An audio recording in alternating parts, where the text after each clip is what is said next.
for the cost of a plane ticket to Lisbon, Portugal. This used to be your boyfriend. He's not your boyfriend anymore. That's correct. You and your family, I assume your family, were going to Portugal to visit relatives. It is your claim that you laid out money for him to go on that family trip with the understanding that he was going to pay you back. That's correct. Mr. Spearman says there was never an agreement to pay you back for the trip. You wanted him to accompany you. You wanted him to meet your family. And he didn't have the money, so you agreed to pay for it.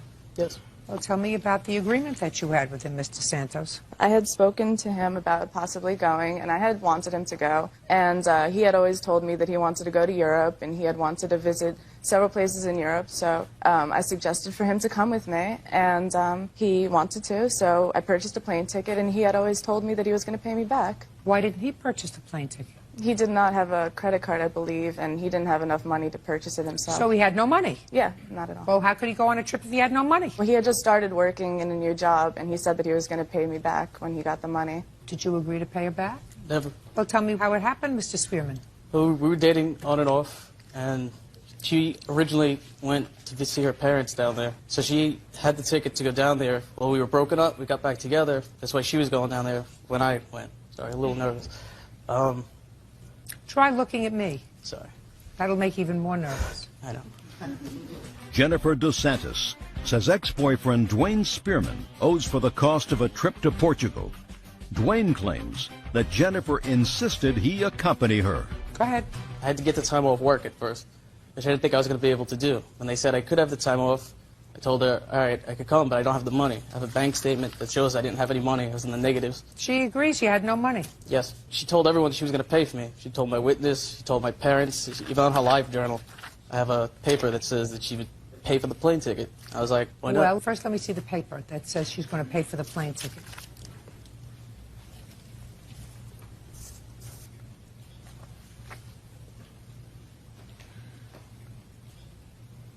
Well, it absolutely says, I bought his plane ticket. He's visiting for 7 days. This is so blank. Fabulous. I want to show him so much blank. So much to do, so little time to do it. I have a good feeling about this. Your Honor? Yes. I have a conversation that took place between both of us stating that he would pay me back. I'd like to see it. I highlighted some of the main parts, and there's 2 screen names listed. I don't know if you can figure it out. He says, I said I'll pay you back eventually. I'm doing that for myself. Technically, though, I didn't want to go. You offered, I said yes. I'd win. It's your word against mine. But then you do agree to pay her back, sir, right? He just kept hounding me. No, that was the first time I had spoken to him since we broke up. And then I spoke to him afterwards, and he had told me that after that conversation took place, and he said he was not going to pay me back. She's only doing this out of spite, though. There's no There's no She just spite. wanted me to go after we broke up. That's the only time this ever came about. I tend to believe you. Your Honor, may I see that for a second? Absolutely. Thank you. Your Honor, may I Yes. step up and say something? Absolutely. I was First, there. tell me your name. I'm Andrew Palua. I was there the day that they told me that they were going to Portugal, and I kept on making jokes, you know, he's in debt, he can't afford it. She blatantly said it was a gift, and he did not have to pay her back on many Not true. occasions. Just a second. Didn't you hear what I just said? I know that you had something that you were dying to get out and dying to say. But is there anything different from what you said than what I just said? No. Then you can sit down. Thank you very much. I have other things to do today. Have you looked at that now? Yes, I actually have a comment about it. Go ahead. I mean, I'm not denying it, but any person, I know ninth graders that could type this up and then bring No, it but to I mean, court. I'm not, ninth graders. I got news for you. I couldn't have the type it up fact. on that machine, Sorry. whatever that machine is. And I've had more than a ninth grade education. The question is, did you in fact write it? Yes. Fine. Well, I'm just saying, I don't think it should be used in court, though, because anybody could lie. Well, when I'm you, not gonna, it's not, when you it's not in me graduate, to lie. That's listen why. to me. Listen to me. If you had said to me, Mr. Spearman, I didn't write that, then I would say, well, you have to prove that he wrote that. But you did. I believe she wanted you to go. I believe she had a good feeling about your relationship, and she wanted to share the European experience with someone that she cared about. I believe that after you broke up, when you came back, then, Mr. Spearman, you're probably a man of good conscience, and you agreed to pay her, right? Yes. Now, how much was the ticket? $1,101. Okay. And I tell you right now that the expenses that you had while you were in Portugal were limited. Your parents took you out for most of the meals that you were there, and whatever other money that you spent, you spent. But I believe he has the responsibility to pay you back for his airplane ticket. Do you agree with that, sir? No, but I respect it. I'm glad, because that email, or whatever that is, that conversation that you had, suggests that you are a man of good character. You don't want me to think otherwise, do you? No. Great. Judgment for the plaintiff in the amount of $1,101. That's all. On your excuse, you may step out. Save our relationship. It's untrue. I'm happy in a new relationship, and it has nothing to do with that. Probably no future, ever. It's ancient history. I'm moving away, and I can't wait to be gone from all of it. Receptionist Kalita Thompson is suing the father of her child, truck driver Demetrius Webb, for filing a false restraining order, the return of personal belongings, and unpaid daycare expenses. Demetrius is countersuing for the return of jewelry and for moving expenses.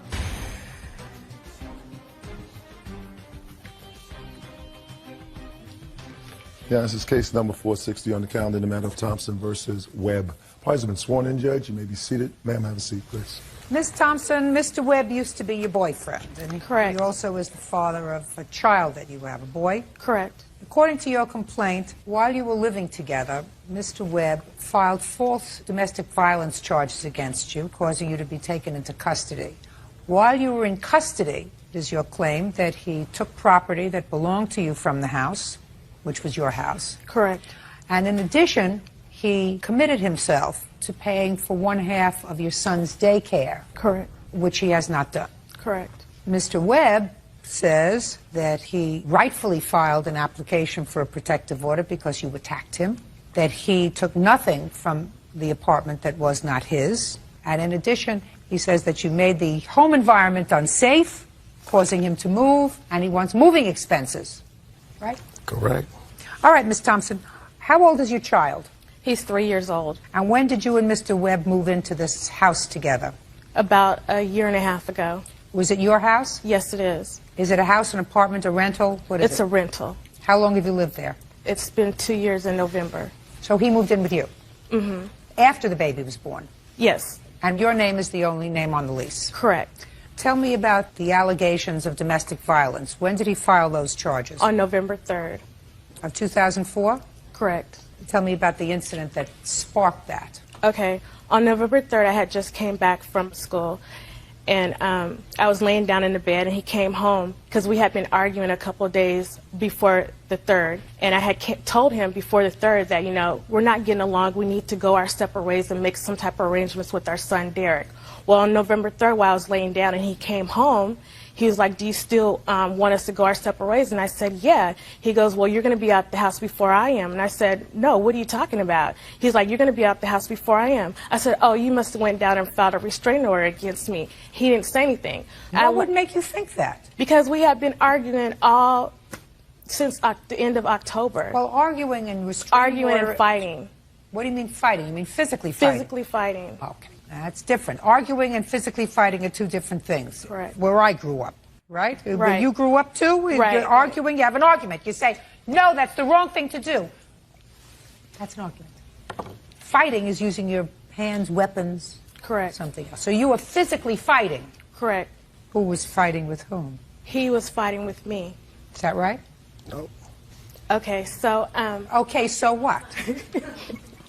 Well, I'm asking you a question. Did you put your hands on him? No, I've never put my hands on him. Well, when you say physically fighting, explain the physical part of the fighting that was taking place. Well, in 2 the weeks bathroom, there was an incident in the bathroom where he took my car keys, wouldn't allow me to take our son to the daycare. He had came home early that morning wanting to take our son to the daycare. At first I said fine, but then he started disrespecting me in front of my son, so I said, no, you're not taking our son to the daycare. So then he took my car keys and went upstairs. While he was going upstairs, he went inside the bathroom. I went to try to get my car keys from him, and he put his arm up against my neck, wouldn't allow me to... How did you try to get your car keys from him? Try to snatch him out of his hands. So you were grabbing and touching him to try to get your keys. Correct. And he wouldn't give them to you. Right. So who put their hands on who first? He put his hands on me. No. You put your hands on him first. Well, I grabbed the keys, I mean. How do you grab the keys from somebody? I don't understand that. The keys are in his hand. Right. And what do? You I grab... went forward, reached for the keys. He jerked back, and I said, give me my keys. Went for the keys again. He jerked back, and he's like, you're not taking Derek nowhere. And I said, yes, I am, too. I'm taking him to the daycare, and I'm going to work. And then that's when he pushed me up against the bathroom door. What happened on November 3rd, Mr. Webb? On November or before November? Well, when you filed a restraining order, when was that? November 3rd. Can I see what you said in the restraining order, please?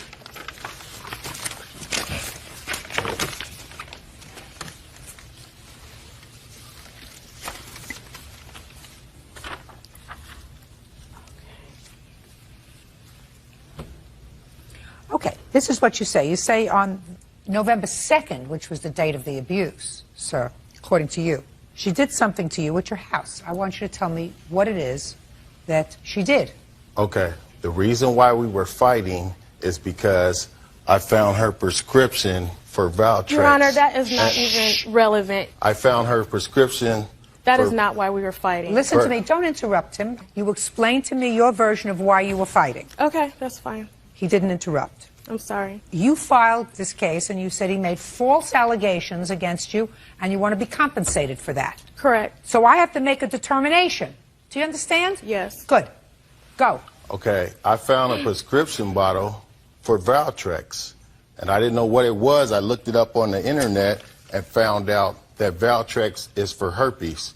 So I found out, I assumed that from the prescription of what it was for, that she had herpes. And which she gave to me. And this I didn't know nothing about. Okay. Okay. So I confronted her with it, and that would cause the arguments and the fights. Ms. Thompson, I don't know whether I would have added this to my complaint, these allegations, because this He's lying. Well, this is his version of what you were fighting about. Well, that's not what we were fighting about. I have proof. No, it's not. That's not what we were fighting about. We were fighting because of domestic violence abuse. That's what we were fighting about. Well, that starts off with something, you know. That's because he was out going around sleeping around. It wasn't me sleeping around. It was him that was sleeping around. Well, that's possible, you see. That's possible, but domestic violence starts from an argument over something. Correct. So I would not have broached this issue and put it in a complaint if I were in your position, because there were certain things that are embarrassing, and quite rightfully you don't want them aired. But you brought this case. That's right. All right, totally up to you. If you want to withdraw that part of your complaint and just proceed with the stuff that you say you took, I'll be more than happy to drop this part of your complaint and we can move forward. It's up to you. What do you want to do? No, I don't want to drop that. Judge Judy continues in a moment. Thompson says the father of her child, Demetrius Webb, made false complaints to the police in order to get a temporary restraining order. Demetrius claims he was in fear for his life. Okay, now I know what you were arguing about, sir. Yes. I just want you to tell me what you alleged she did to you on November 2nd, that you swore to the judge she did on November 2nd, which allowed the judge to issue a temporary restraining order. Okay, well, she threatened to wreck my car. That's not true. I don't want... Go ahead. She threatened to wreck my car, and while I was holding my son, she threw things at me. She threw glasses, a can of beer. Listen to me, sir. You got to be very, very careful what you tell me, because according to what I read, that didn't happen on the 2nd of November. That, according to you, happened in October. No, that was one incident. There were several. I asked you what happened on November 2nd. The 2nd of November, she also threw things at me, and she attempted to snatch my son out of my arms. You say she punched me in the face. You yes, forgot that? And I'm getting to that. Well, get there, sir. She punched me in the face while I was holding my son. And she scratched you. Yes. According to you. All right. Did you have a trial on this protective order? No, we didn't have a trial. What happened with it? He motioned for it to be dismissed. Is that right? Yes, that's correct. Why? Because I was out of the home and I was no longer in danger. So there was no need to continue to restrain an order because I wanted her to see her son. Let me ask you this question, Mr. Webb. According to what I read here, and by the way, there's nothing contained in this police write-up about you being punched in the face or scratched. But according to what I read, you went and filed the restraining order the day before she was arrested, correct? Yes. So that when you went home on November 3rd, you knew that you had already filed for a restraining order. Yes. So the day before, you went in to file for a protective order saying I'm in imminent danger. That's what you said. Yes. And what I don't understand, Mr. Webb, is then you went home. You see, if I went to file for a protective order and I was in imminent danger from somebody, I wouldn't go home to where I knew they were living. Why did you go home on the 3rd? Okay, because they told me they were going to serve her at work, and she came home early that day. I went home. I was going to get some belongings and leave before she got home. She was home unusually early that day. And when did you discover she was at home? When I got there. Was her car there? Yes. Well, if her car was outside, sir, then you knew she was home. Yes. Then what did you go inside for? I went inside to get some belongings. Well, Mr. Webb, He's supposed to- what I'm saying to you, sir, is if I were afraid for my life and my safety, I would say, I'm going to wait until they serve this lady. I'm not going to go inside. She came home early. Maybe she got a headache. I'm not going to go inside to where she's at now because I'm afraid. If I were really afraid, if it wasn't a ploy to get a little one-upmanship. Now, let me understand something. After she was arrested, how long did you stay in jail? Not in jail. I was restrained from my house for 7 days. So you were out of the house for 7 days. Correct. Where was your son? I had my 2 oldest sons with me, and the youngest one was with him because he said that I would put my youngest son in danger or had Whatever. some anger management problem. Okay. And then you went into court, sir, and you withdrew the protective order after 7 days. Is that right? Yes. You mean in 7 days you got back together, you discussed things nicely with No. each other? No, because the danger was in the home. I wasn't in the home anymore. I was moved out. So this protective order that you filed, sir, the purpose of it was to allow you to peaceably move out of your home. Is that what you're telling me? No, the purpose of it was allow me to move out of my home without being attacked. No, the purpose Sure, just was... a second. I said to move out of your home peacefully. Yeah, that's correct. Yeah. Well, then What's you that were like that? abusing the system, sir. No, I wasn't. No, because that's not what you wrote here. It's not what you told the judge. If you had said in your moving papers, listen, we've been fighting. I just want to be able to get my things and move out of the house without any problem. Judge would have said, fine. I will give you an order that says that you, in the company of a police officer, may go home, remove your personal property, and leave. That's not what you said here. You said you were in danger, your son was in danger. In the time when I got the restraining order, I wasn't even planning on moving. Let me tell you But- something, sir. When you get a restraining order, common sense dictates that if you are in fear for your safety and well-being, you don't file for a protective order on November 2nd, go home on November 2nd, go home on November 3rd, and then 7 days later withdraw the application once you've moved out. I know exactly what you did. Now, has anybody ever filed for a protective order against you? Yes, And who was that? my ex-wife. In what year? In 1990, like 99. And what happened with that protective order? Was she granted an order of protection or was it dismissed? Dismissed.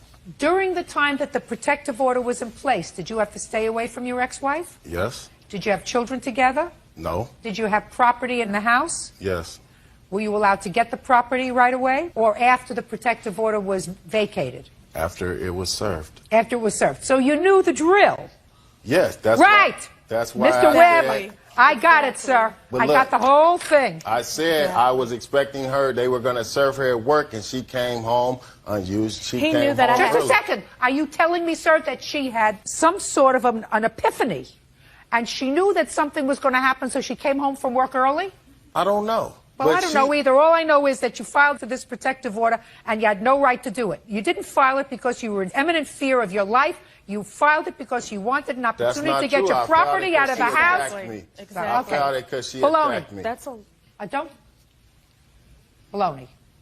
Now, what personal property do you claim he took that's yours? Don't give me a laundry list. I'm not interested. He took my clothes, shoes, computer, kitchen items. I'm not interested in kitchen items. Well, I'm not interested mainly in... my clothes and my shoes and my computer. What would he do with your clothes and your shoes? Ask him that. I mean, he took even my dirty clothes, underwears and bras, and left only one shoe for each pair. Let's go. Let's go. No, I did not take, while she was ordered, I did not take her clothes. What'd you take? I took my belongings. No, you didn't. Listen, Miss Thompson, if you interrupt again, I'm going to dismiss your claim. Do you understand? Yes, I'm sorry. I took my belongings, okay? I took all the furniture in the home, which belonged to me, that I purchased. What about her computer? Did you take a computer? Yeah, I took the computer, which was our computer. Okay. Who purchased the computer? I purchased the computer. Be careful of what you say to me, because you know I go into it. When you say who bought it, who paid for it? I did. Show me. I don't have, she took all the papers. Show me. Right here. She took all the receipts and everything. I had this computer ever since I've been going to school. I graduated in June. From the beginning, I started school because all my classes are online. That doesn't mean she purchased it. Well, let me see the bill for it. That's all they gave me was that printout. Payment history by rental. Is this a... I rented it from Rent-A-Center, and I was making payments through Rent-A-Center. Okay, got it. Yeah, it's our computer. Oh, no question. It's our computer. Now, all right, let's leave that for a minute. Let's go to money owed for daycare expenses. Right. When do you say he agreed to pay for half of your son's daycare? I believe it was like November of '04. And where were you when he agreed to pay for half? We were at the house. Before or after this altercation on the 2nd or 3rd of November? It was before. So it had to be November 1st. Mm-hmm. Well, tell me where you were both sitting when you had this discussion that he was going to pay for half of the daycare. In the living room on the couch. Okay, and tell me about the conversation. We just made a verbal agreement that he would pay for half of the child care. Now, when did you make arrangements to go to family court with regard to support for your son? After November 10th, after he placed the order against me regarding the restraining order. All right. This is why, Ms. Thompson, that when you lie, it's a bad thing. Very bad thing. Because I'm going to read to you from your complaint that you swore to. You said, Demetrius and I had a verbal agreement that he would pay for half of our son's daycare until everything was resolved in the family court. Now, on November 1st, when you allegedly had this discussion sitting calmly on the couch in your house, you had no family court appointment. You didn't make a family court appointment until you started out with the criminal court with regards to the protective order. Right. Right. So you couldn't have had the discussion with him on November 1st. He had been. Baloney. Oh, baloney. God. Okay. I don't like when you lie. You don't get moving expenses, sir. You moved out? Good for you. You weren't getting along? That's the way it goes. I think that what you did was the wrong thing, even though she lied to me, and I usually don't like that, and I would not reward her. But I think that what you did to her by filing this protective order was nothing more than vicious and vindictive. You could have handled it in a much more civilized way by saying, I'm moving out, and you could have moved out your things very easily while she was at work. And you don't have to have her, mother of your child, in a situation where she has a criminal record, where she's taken into custody, where she's served with a protective order, where she's prevented from going to her own home. You did the wrong thing, and that's going to cost you $2,500. Judgment for the plaintiff in the amount of $2,500. That's all. Please are excused. You may step out. She caught her blatantly lying and still awarded her. I'm really grateful that, she made that decision. If she's lying, I mean, that's it. Everything's a lie. He was a total liar in the room. She was lying about everything. And the judge proved it, and I'm just really grateful that this is over with. She created a violent situation. He was cussing at me, calling me all kinds of names in front of my 3-year-old child. I was upset, but, I was like, okay, well, that's it. I'm moving. That's it. There ain't no future. We just have a communication between me and our son, and that's it. I'm just going to take care of my son like I've been doing, And I want him to have a part of his son's life, but he's not doing nothing now. He can't even pick him up on the days that the judge, granted him to pick him up on. I'm just going to take care of my son, and maybe he'll see this one day and realize what kind of mother he got. 16-year-old Manaz Soleimani and her mother, Mary Safapour, is suing 15-year-old Carrie McAtee and her mother, Kathy. Manaz says Carrie wrecked her car on the way home from a party. She also says Carrie had been smoking pot.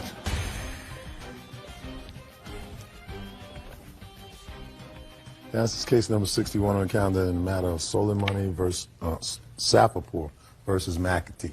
Parties have been sworn in. You may be seated. Have a seat, please. Bird, we have another case of Dumb and Dumber. Dumb and Dumber. The junior ones. What's your name? Manaz. And how old are you? 16. And you? Carrie. How old are you? 15. Did you have permission to take your car out that evening? No, ma'am. So you mean you took your mother's car? My sister's. How old is your sister? She is 17. So you took your sister's car without permission? Yes, ma'am. But it wasn't your sister's car because your sister's 17. She can't own a car. Oh. So the car belonged to your mother. Yeah. So you took your mother's car without permission? Yes. And you went to a? I went to pick up Carrie and her friend and then to go to a party. So you went to a party? Yes. Did you have a driver's license? No, ma'am. And you went to the party? Yes. And you were with her? I was at her house before we left for the party, and we both went and picked up another friend. And while you were at the party, you were drinking? Yes. What were you drinking? Alcohol?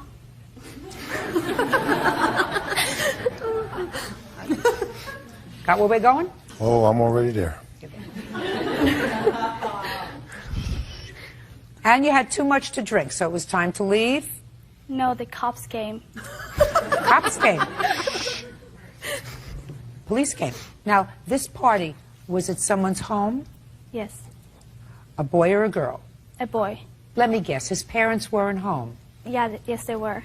They were home. Why did the police show up at the party? Because everyone was smoking and drinking and... Smoking what? Weed. Smoking marijuana? Yes. Where were the parents when this was going on? The mom was home buying the alcohol for kids, and I don't know where was the dad, but I know the mom was home. Now, was Carrie smoking marijuana? Yes. Were you? Yes. Honest. So the police were called, the police were coming, and then it was time for you to leave. You didn't want to drive home because you had too much to drink? Yes. So Carrie drove home. Yes. But on the way home, she hit a car. Yeah. And that's what this case is about, because you feel as if it's appropriate for Carrie and or her mother to pay for half of the damage to both your car and the car that was hit. Exactly. And Carrie's mother says, No. why? Because I was misled at the time. I had had several conversations with Mary before these two went to this party. They'd only been friends Who's for a Mary? few weeks. Which one's Mary? Is a mother. Okay. Okay. Because we were both concerned about what our daughters were getting into in their recent behavior. I was fully led to believe that Naz was a licensed driver. Several times she drove my child home from school. They both went to a party in another town. Who led you? Mary herself told me what a good driver Naz was. Let's talk about the 29th of December. Well, I'm believing that Naz is a licensed driver, so I agreed to pay for half of the deductible. Just a second. Let's look at the objective data. This young lady has told me that without permission, she took her sister's car, who's 17, so it's really her mother's car, without permission. Mm-hmm. Now, your daughter knows that she doesn't have a license, correct? Correct. Your daughter knows that it's against the law to smoke marijuana. Is that correct? Correct. Your daughter knows that she should not have gotten behind the wheel of a car to drive. Correct. Correct. And your daughter was the one who was driving while under the influence of a controlled substance when she hit a car. Mm-hmm. Right? Correct. And if what you're telling me is you do not believe that she bears at least partial responsibility, I would like you to explain why. I do believe she is responsible for what is not covered and paid for by the insurance policy on the vehicle by the owner. Okay. Now let me explain something to you, madam. She is not obligated, first of all, to put this claim through her insurance. Even if she did, it is more than likely that they would disclaim on the policy because the person who drove the car was not a licensed driver. Well, Your Honor, I don't mean to interrupt you. She needs to take better control of her own daughters. And had I not been misled by her in the beginning about Naz having her own driver's license, not carrying her sister's in her wallet, this relationship would have ended long before that. My daughter would not have been in that party or that car. Listen, get your head out from No. where it shouldn't be. Your daughter would have been there. If you think that your daughter wouldn't have been at a party smoking your daughter wasn't smoking marijuana because she let them use the car. Your daughter's 15 years old. I would be more concerned with my 15-year-old daughter going to a party where the police had to be called to break up the party where there was marijuana being smoked and alcohol being served than I would over the responsibility to pay for half the damage that she did to the car. So we have dumb, dumber, and dumber. Okay. Can what? you do me a favor? What? Can I have a copy of this? Yeah, you want to show it to someone? Yes, please. Thank you. Good. Let me see the estimates on the damage to the car, please. This is the estimate of the other parts, sir. Okay. This is the check that I paid, and this is the estimate of my car. Okay. And May we I have have it, some please? pictures. What? We have some pictures. I don't need pictures. I got the picture. What do you want to do with the tape of this? Tell me what you want to do with it. Your Honor, I have teenage children. Yeah. Uh, Got it. I got and it. teenage nieces and nephews. I got want it. them to see this one. I got it. Stupid people. Judge Judy continues in a moment. 16-year-old Manaz Soleimani says her former friend, 15-year-old Carrie McAtee, wrecked her car. Manaz says Carrie had been smoking pot. Okay. Your Honor, may I say something? No, you said enough. You don't want to appear any more stupid than you already appear. Now, let's get to you. You got to keep better control of your daughter. That's right. You understand that? Yes. Your 16-year-old daughter and your 17-year-old daughter shouldn't have a car. She has her driver license, my older one. And this one? No, this one has... This one! Yes, I already told Naz not to hang out with Kathy. Just a second. Not to hang I'm out. talking about allowing her to use Yes, a car. Yes, you're right. You've done that. No, I didn't let her to drive the car. Are you telling me that you've never allowed her to drive the car before? Alone, no. Never alone. Just With by- whom? With me. Because she has her permit. She has a learner's permit. Yes. So she never, that's why they drive. Miriam gives both of them a ride to school. Listen to me very carefully. Something's not happening right with this car. So I wouldn't let either one of them use it. You understand what I'm saying to you? It's up to you. She's half responsible for the damage she did to the car. She was under the influence of drugs. She shouldn't have gotten behind the wheel. She shouldn't have been using the drugs to begin with. She knew she had no license. She's responsible for half the damage that she caused. But I'm telling you That's right. that you better keep better control of your daughter. Because your daughter is out of control. Because not only was she smoking marijuana that night, she was also using alcohol, and she was in no condition to drive, which is what put her behind the wheel in the first place. Do you understand? Yes. Yes, ma'am. Judgment for the plaintiff in the amount of $1,425.50. That's all. Parties are excused. You may step out. I do believe that we were partially responsible. Both of the girls did something stupid, and both of them are responsible for this. She's lucky that my daughter was not injured. She never drove by herself. I always drive her to school, and everyone knows. She had been drinking like straight Bacardi and had been smoking. I got grounded. My mom took away all my stuff. I hadn't been smoking as much as either of the girls. Parents should be more careful because drinking is very easy. They can drink all the time, and they can buy weeds all the time as well. And now the next case. All parties in the matter of Kurlanchik versus McEnany Burt. Step forward. 24-year-old teacher Jennifer Kurlanchik is suing her friends, 23-year-old student Paul McEnany and 24-year-old inventory controller Mike Burt for damages to a Hummer limo she rented on her birthday. Jennifer claims they broke the sunroof. Ms. Kurlanchik, you rented a limousine to celebrate, I assume, your 24th birthday, and you invited a whole group of people to go with you. Two of the people you invited were these two gentlemen here, who, according to you, got a little out of hand and caused damage to the limousine. You were charged for the damage, and you want them to contribute to the cost of the damage that they did themselves. They say everybody was sort of involved in the nonsense, right? Yes. How old are you? 23. What's your first name? Paul. 24. Mike. First name. Jennifer. What do you do for a living, Jennifer? I'm a special ed teacher. Paul? I'm a student and I bartend. Student of what? Student in advertising. Logistics management and work as inventory control clerk and as well as go to school. Look what responsible people we have here. When was your birthday? February 29th. How big was the limousine? Could fit 15 people. It was a H2 Hummer limousine, so it's pretty large. I've seen those things driving in the street. I can see them coming about a block away.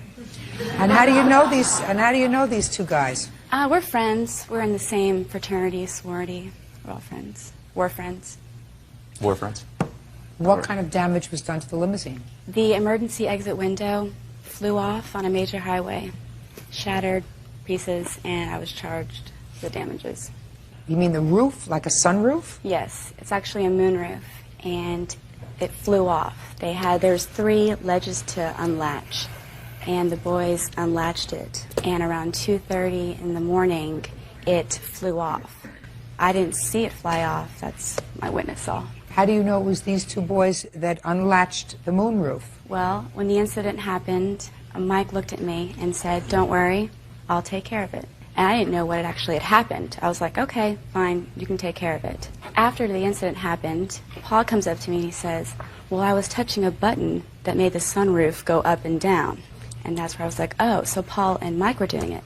They were also at the back of the vehicle where the sunroof was located, along with Tracy and one of her friends. So that's all that you know about how this happened? Mm-hmm.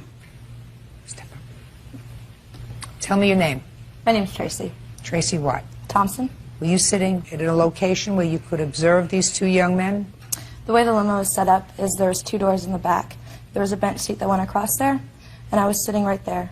At the top where the moonroof was, there was a stereo, buttons to turn on the lights in the bar. At that point in time, I had seen people playing with all the lights because lights were changing, everything was moving around. Then all of a sudden, moonroof flew off the top of the car. It was gone. Both of these two looked at each other like, what do we do now? So, how many people were sitting in their general vicinity? There was one other person sitting next to me, and it was me. It was these two in front of us. And then the rest of the limo went down with people sitting all the way down in the front. Now, you say other people were touching the buttons, other than Mike and Paul? Not that I know of. So it was just Mike and Paul touching the buttons? They were the only two that could touch the buttons. There was nobody else around. Okay. Did you say to Jennifer when the moonroof flew off, "Don't worry, I'll take care of it"? That's correct. I did say that, but that was at the end of the night. Okay. Now, when you said, "Don't worry, I'll take care of it," were you referring to the moonroof? No, I was referring to the driver because he was getting a little irate and telling us, who's paying for it, who's paying for it. And as we stopped the car, exited, I told her, you know, we're going to take care of it. We're going to help you out as far as talking to the limo driver, saying who was at fault and this, that, and the other. Not this, that, and the other thing. So you said to her, "Don't worry, I'll take care of it," because you were going to explain to the limo driver whose fault it was. Mm-hmm. Did you do that? Well, no, at the point in time she asked me to leave, so I left. So you didn't? No. Well, let's say that you did go to the limo driver to explain whose fault it was. What would you have told the limo driver? I told him what... Look at me. No, right here. All right. Basically, I told him... Not well, basically. I would have told him that it wasn't explained to us that this is an emergency escape hatch, because they said later on it's an emergency escape hatch and it was labeled. No, it wasn't labeled, and the driver never explained to us. Then you were going to be arguing with him. Let me explain this to you, Mike. Basically, you would have said to the driver, "I was touching the buttons with my friend Paul, and the moonroof fell off, but nobody explained to us that it was an emergency door, and it wasn't marked, so how are we supposed to know that it was an emergency door?" Is that what you would have said to him? In so many words, yes. In less words than you just told me. Yeah, hopefully. So you would have said, "Yeah, we did it. But we didn't know if we touched these buttons and that sort of stuff that this moonroof was going to fall off. It was not properly marked. Right. But we did it." Well, the only thing I had to do with it was I closed it when we got to Dallas. We were leaving from Denton to Dallas. Somebody opened it other than me and Paul. When we got to Dallas, I closed it. That's the last thing I had to do with it. And everybody's pointing fingers at me for some reason. And I'm trying to tell her, no, it's not me. And she doesn't want to buy that. She wants to say, you know, yeah, you did Somebody it. else She just has to basically be wants to get her responsible. money back. From what Jennifer told me is there are 3 different latches too, and the only thing I ever touched is the one front latch that I thought would push it up, and it went flying off. So those 2 latches had to be undone, and I know other people around that area. I wouldn't, yeah. Okay. Now, why did you push that one latch up? Just to open. I thought it was a sunroof. It looked like a sunroof. Nobody told us it was an emergency exit. You just wanted to get some air. Yeah. It was 15 bodies, body heat, and everything Yeah. else. So we opened up. So, Jennifer, what? I have warning signs on the sunroof as well as the latches. There had to be some work done to get these latches to come off. It's not a simple button. It's not Well, a simple maybe it wasn't their fault, my dear. Maybe it was the fault of the limousine. And can I Maybe. say that? Shh. Sorry. Why, you want to fight with me about that? No. Maybe it was the fault of the limousine. Well, I told everybody in this limousine, you do anything, you cause any damages, you break any glass, you're going to be responsible for it, because I had to Yeah, but it sign wasn't basically. explained to us. Shh. Where are you now? Here. What is here? Says Judy. My space. Go ahead. I had to sign a blank credit card slip that says we're going to charge you $600 for the flat rate. Jennifer, my dear, you take 15 people out for an evening of partying. You sign on for a 15-passenger Hummer limousine, and you are going to expect that some damage might be done, for which you are going to be responsible. There isn't a shred of credible evidence that these two young men are responsible for that emergency exit. Not at all. The fact that they were sitting around there, the fact that they may have been touching it, the fact that he went to open up one of the latches to let some air in, that doesn't make him responsible. I don't even know if you're responsible. It's quite possible that there was a malfunction by the car. And the fact that the limousine company is charged a credit card, perhaps you should sue them. The fact that they touched the roof and then So it what? flew off. So what? So what? That doesn't make it their fault. I am not satisfied that you have sustained your burden to demonstrate that these two young men are responsible, that they either negligently, recklessly caused the damage to the limousine. It is just as plausible that someone else had touched one or more of those things at some point during the evening, and when he opened up one latch to let in some air, the thing fell off. That's also plausible. That doesn't make him responsible. And if the limousine company refuses to give you back your money, sue them. Because I don't think you have a case against these two young men. That's all. Case is dismissed. All these excuses, you may step out. I think justice was served. Now I'm out $700 for an action that I had no part of, that they clearly did. I think she lost her money, and she's just trying to get her money back, and it's, easy target. We were celebrating my birthday. Of course we were, partying. Well, we were having a good time. Next thing you know, the sunroof, moonroof, whatever you want to call it, it flew off. One thing led to another. Sunroof flies off. Both boys say, shh, look at each other. They're guilty. I mean, they caused it to fly off. She blames us, and she'd rather choose money over friendship, and I think that's really wrong. We're friends, stuff happens. Well, hopefully we can have a beer and get over it. We'll see what happens. Utico versus Corona. Step forward. Accountant Michelle Utico is suing her ex-boyfriend, plumber Stephen Corona, for ramming her Toyota 4Runner with his truck. Stephen claims Michelle is making up a story. Miss Utico, this gentleman used to be your boyfriend, and according to your complaint, he got angry with you one evening and he intentionally damaged your truck. And Mr. Corona says that while he was angry that evening, he didn't do anything to your car, right? That's correct. Tell me when Mr. Corona damaged your car. That evening, after I dropped him off at home. What evening? May 21st a.m., May 20th, midnight. And where had you been? We were first at my house, and we got into an argument, and then I dropped him off at his house. What did you get into an argument about? Just general things, what couples normally get in arguments about. I usually get into an argument with my husband about how many pairs of shoes I bring home. Okay. So what were you arguing about? I don't recall what the argument was about, but we got into one, and I dropped him off at home like he wanted to go. He wanted to leave, so I took him home. What time? It's probably about 10 or 11 at night. And where did you go when you dropped him off? I went over to his house. What's his name? This is my friend Frank. And I was there with a couple of friends. We were sitting on the front porch, and then that's when he showed up.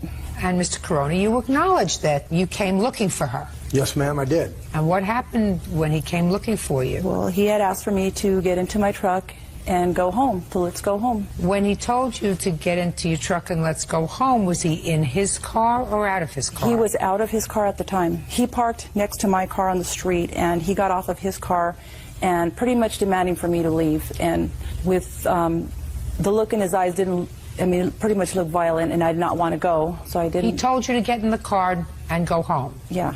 And what did you say to him? Well, I was going to go, but then I turned around and I said, no, I'm not going. What did you say to him? I didn't say anything to him. When he said get in the car, did you tell him okay? Yeah, I said okay. Yeah, well, that's what I'm asking you. That's what I'm asking. It's not a hard question. Okay. I'm just trying to follow the events. What happened starting from once upon a time and ending with the end. So he got out of his car and he said, get in the car, I want you to go home. He says he acknowledges he said that to you, right? Yes, ma'am. And you said, okay. Right. And he says that that's what you said. You said you would follow him, right? She said she was going to go home to meet her there. But then you decided not to go home. Yes, I decided not to go home. So you turned around and you said to your friend, right, Frank. Correct. Frank, could you sit up, please? Good. Thank you, Frank. You said to Frank and his friends, I'm not going with him. That's correct. And you went back to the porch. Right. So far, your stories are exactly the same. But here's where we come to a fork in the road. Right. What happened next, Miss Utico? Well, he got upset. He got into his car and he wrecked into my car, which was not good enough for him, so he sped off and made a U-turn and came back around and wrecked even more into my car. And then What do you mean wrecked? I don't know. He wrecked his car into my car. You mean he hit his car into your Yes, truck? he hit his car into mine. So. And he did that twice? He did it twice. Mr. Corona? Yes, ma'am. I've read your answer, and you flatly deny that this is the way it happened. So I have a few questions for you. Mr. Corona. Yes. What did you have an argument with Miss Utico about that evening? We were arguing about her staying home and her wanting to go out, and I was trying to get her to stay home, but she insisted on leaving. She told me that she had to get up to go to work in the morning. That's why she wanted to drop me off, because usually I stay the night there. And it was kind of odd that she wanted me to go home, because she actually picked me up, and usually I drive over there, but she picked me up earlier, and then she dropped me off. You know, she insisted on dropping me off. I don't... Excuse me, ma'am.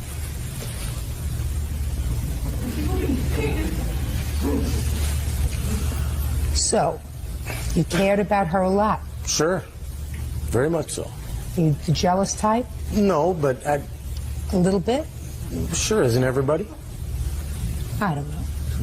Depends upon if you've got something to be jealous about. So let me understand this, Mr. Corona. Your girlfriend tells you she's got to get up early in the morning and she drives you home. That's what she said. You've got something in the back of your head that says, what's your first name? Steve. Steve, something's not kosher here. Because I usually spend the night, so I'm going to get into my car and go and look for her. Right? That's what you did. Exactly. And you're driving around, and something said, why don't you go over to old Frank's house? So you had the feeling maybe she was over there fooling around with Frank, right? Possibly. Well, you were going to give it a look-see anyway, right? Sure. I mean, is that what happened? Sure, that's where your car ended up. Sure. And then, sure enough, your girlfriend of a year and a half who had to get up early to go out to do something the next day, there she was, sitting, chilling with Frank on the porch. And you double parked your car next to hers. Exactly next to hers on the side, parallel. And you got out of the car and you said, I want you to get into the car and come home with me. Right? And she said And yes. she said... She said yes. Yes. She said, I'm going to follow you. I'll meet you at my house. I'm going to follow you home. I'm going to meet you home. And then she didn't. That's right. And then, according to your answer, you went home and went to sleep. That's right. That's wrong. First, before I went home, I had went to her house and I waited in the front for her at her house. Just a second. So you actually followed her direction and you went home. Yeah. No. How long did you sit in your car in front of her house waiting for her? About 20 minutes. Until he broke into my house. Don't speak. 20 minutes? About 20 minutes. 20 minutes. And while you were waiting this 20 minutes, did you start to get upset? No. No. You started By to that- get, just a second, you started to get, if you weren't upset, did you start to get hungry? I was. Shh. Did you start to get hungry? Tired? Yeah, tired, yes. So you were tired? Yes, I was and tired. you said, forget it. Exactly. She made a fool out of me. I'm done with it. I'm finished with That's her. right. She made a real fool out of me this time because she made a fool out of me earlier in the evening when she drove me home. And she was maybe going to have somebody else come and stay over, but it wasn't going to be me that night. And now I went over there and made a fool out of myself in front of other people. And she made a bigger fool out of me, so you went home and went to sleep. I threw in the towel. Could I see the pictures of the car, please? You have a police report? Yes, I do. I'd like to see it.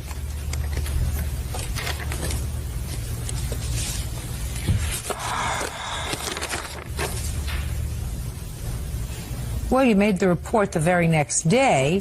Right. What happened? Did they ever come to see you, Mr. Corona? The police? No, ma'am. They never came to see you? No, ma'am. You live in Los Angeles? Yes. They're probably real busy. Mr. Corona, I'm going to ask a question, but you don't even have to answer, Mr. Corona. I want you to look at my face. It's a nice face, right? You wouldn't lie to this face, Mr. Corona, would you? So I don't even want you to answer me, sir. Did it feel good? Did it feel good? It's going to cost you $2,284.56. I hope it felt that good. Judgment for the plaintiff, that's all. Parties are excused. You may step out. Is suing his ex-girlfriend, Kim Hicks, and her son, 15-year-old Wendell Hicks, for medical bills resulting from a fistfight with Wendell. Wendell says Jeff had been spreading rumors about him and a female friend.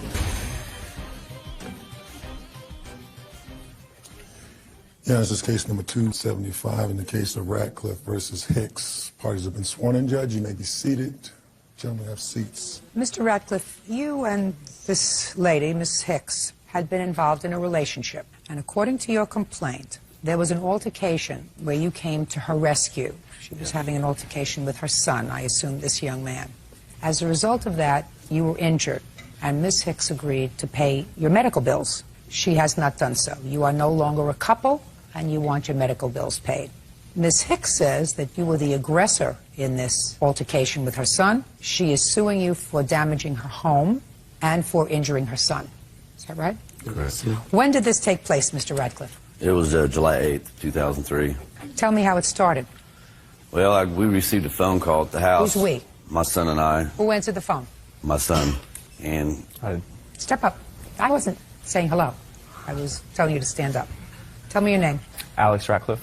Alex, did you receive a phone call on the 8th of July? Yes, I did. Who was on the other end of the phone? Initially, I heard Kim screaming in the background. Kim, is that you? Miss Hicks. Miss Hicks. I initially heard her screaming in the background, but Wendell was talking to me, and he asked to speak to my father. And when I went to go give my dad the phone, I heard her in the background screaming for help and asking for my dad. You went and got your father? Yes, I went and got my dad and gave him the phone. What happened when you picked up the phone? Who was on the other end? it was Wendell Hicks on the phone indicating he was coming to my house to kick my butt, him and 4 boys, because I was supposedly spreading rumors about him and some girl in the neighborhood. So he said he was coming to your house? Yes. And he hung up. I returned the phone call back. You could still hear Kim hollering and screaming bloody murder in the background. What did you hear? She was just screaming for help, Well, what did you actually hear her say? for Wendell to leave her alone. Okay.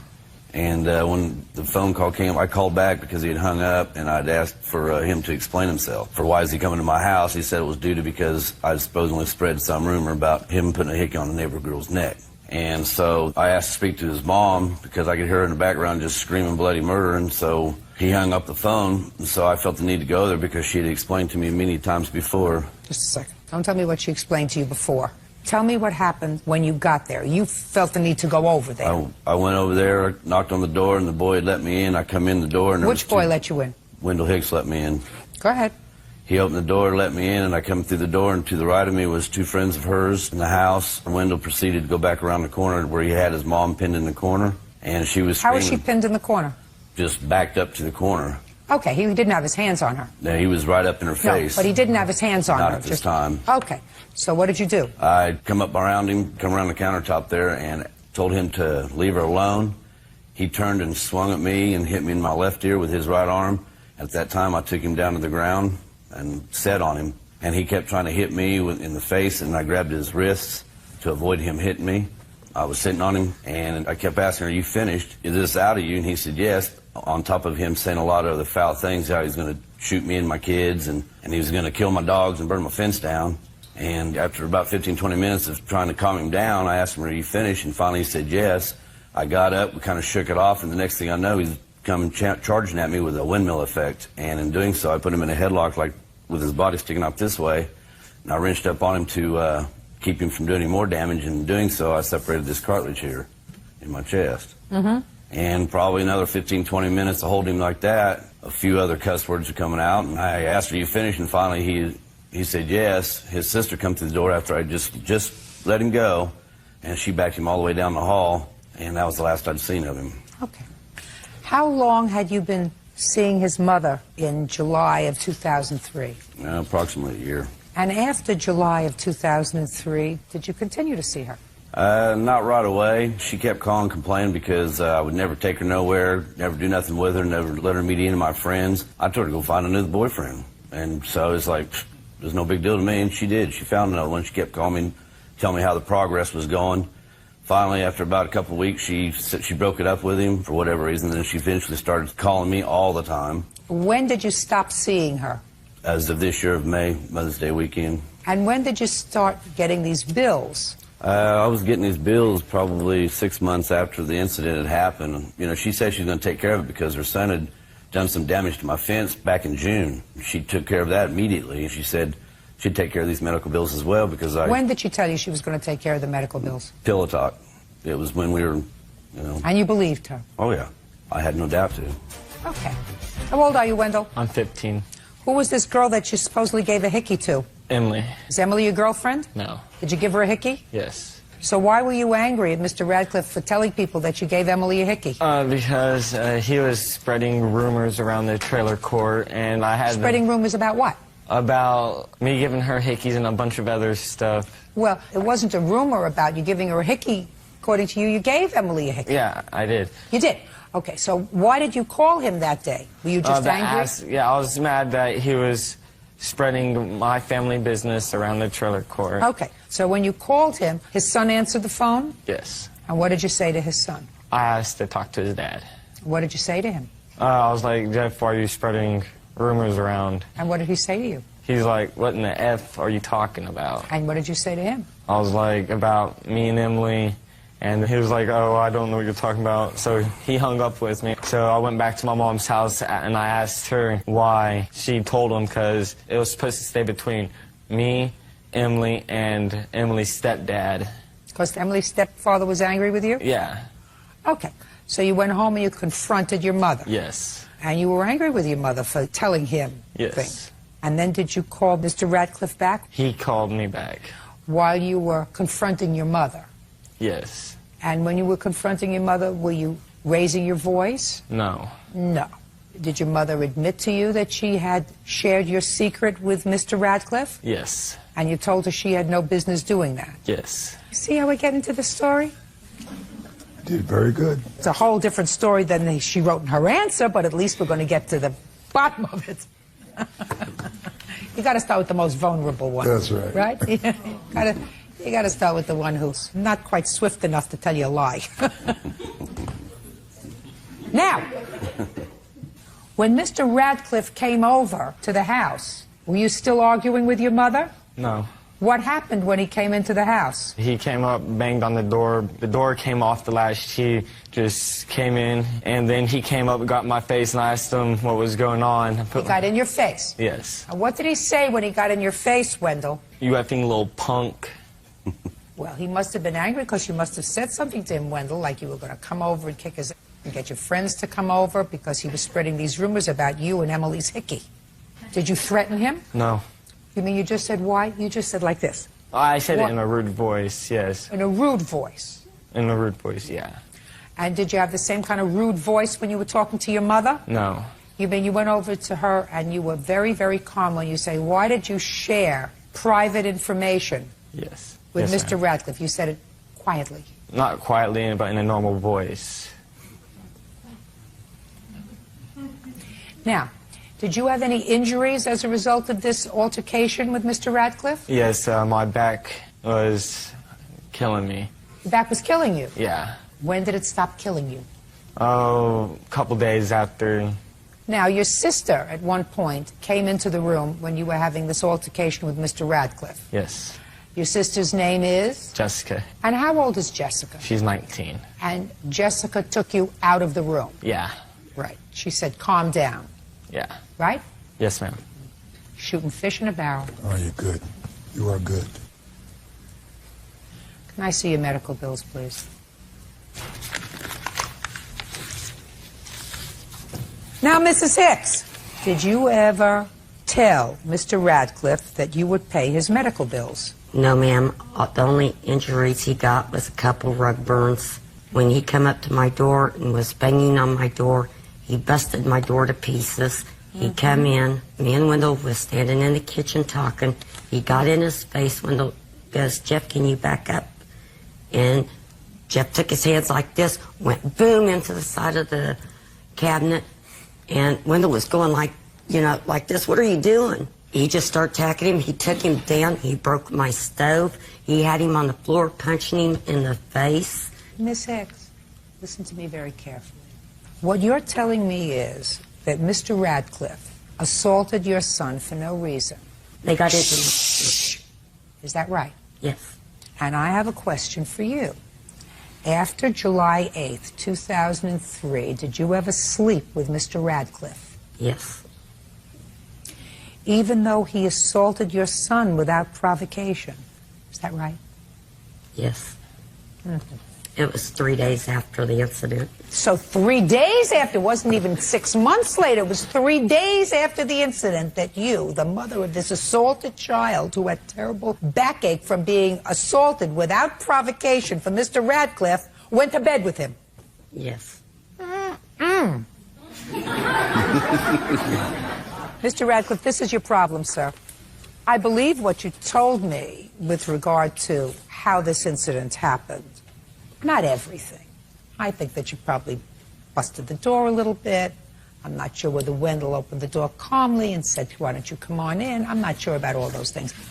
What I don't believe is that she agreed to pay your medical bills. And we know, I gather from these papers, that there is currently an action pending against you for stalking Miss Hicks. Now, I'm not getting into that, but according to Miss Hicks, you did not file this claim for your medical bills until a couple of days after she either filed and or served you with this stalking complaint, which is well over a year later, a year after the incident. So the issue that I have to resolve is whether she put you in harm's way or you put yourself in harm's way when you went over to her house. And there were several things that you could have done on the 8th of July. One of them is if you actually believed that Miss Hicks was in danger, you should have called the police. Judge Judy continues in a moment. And later today, girlfriend Kim Hicks and her son, 15-year-old Wendell Hicks, promised to pay his medical bills after he had a fist fight with Wendell. Now, you were angry because Wendell over here opened up his big fresh mouth to you and you went over there. And this altercation occurred because of that, because if you were genuinely concerned with Miss Hicks, you would have called 911 and said, get a squad car over there as soon as possible. Her son's beating her up. So you were annoyed with Wendell and you went over there to confront him. And if you got hurt, that's the way it goes. Case is dismissed. That's all. So's your counterclaim. Officer, excuse me, step out. He broke my door down. He assaulted my child. He has no respect for no one, let alone himself. She showed my dad, myself, and my brother all the bruises that she's gotten from all of her kids before. I have never had any bruises on my body. He's a bully of the neighborhood. He wants to pick on anybody and everybody. They can think what they want to think. I know the truth. The only reason why she filed the stalking order is because I've got a new girlfriend. Document processor Cindy Evans is suing fellow motorist, 26-year-old payment researcher Shortara Zachary for damage to her vehicle. Shortara says Cindy should be suing her sister.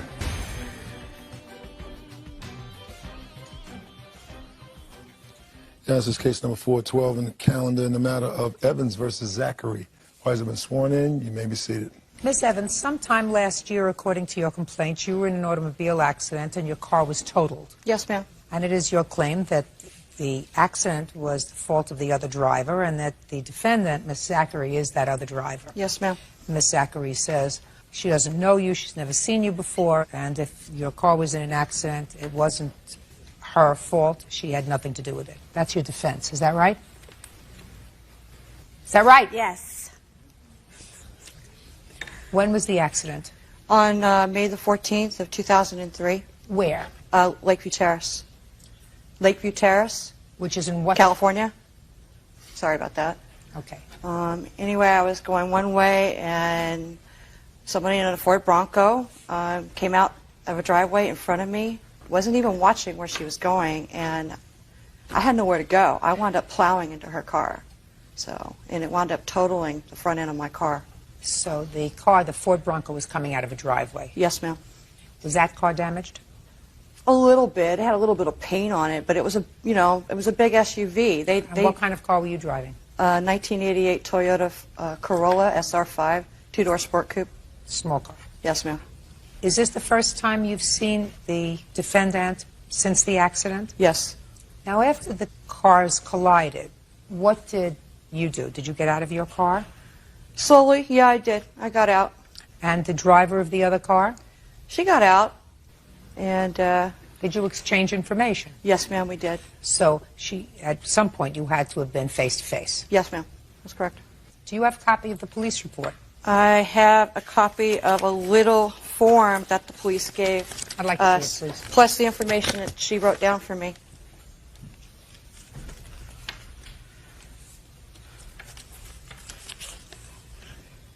Is what you're telling me that the defendant wrote out her name and her address? Yes, ma'am.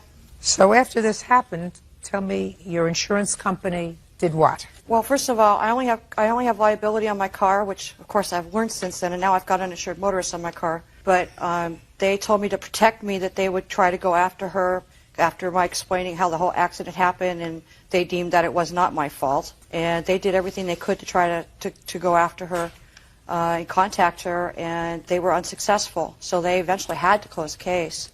And I kept trying to contact her based on the numbers that I had on the paper that I gave you, and left messages, that type of thing. Never spoke with her. Then I got a call from somebody, a lady, left a message on my voicemail telling me that she had died.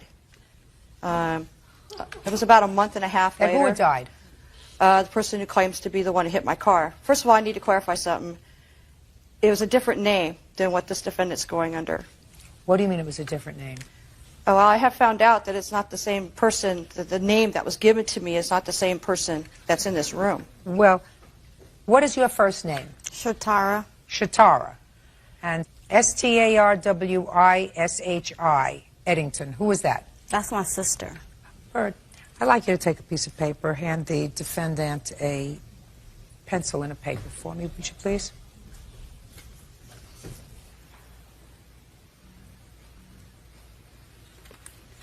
Miss Zachary, I want you to print your sister's name. Print it, quickly. Full name. And I want you to print 12 bill. Now I want you to write it.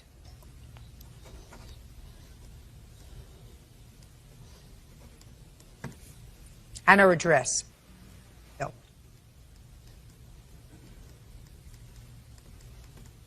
Could you hand that to me, please?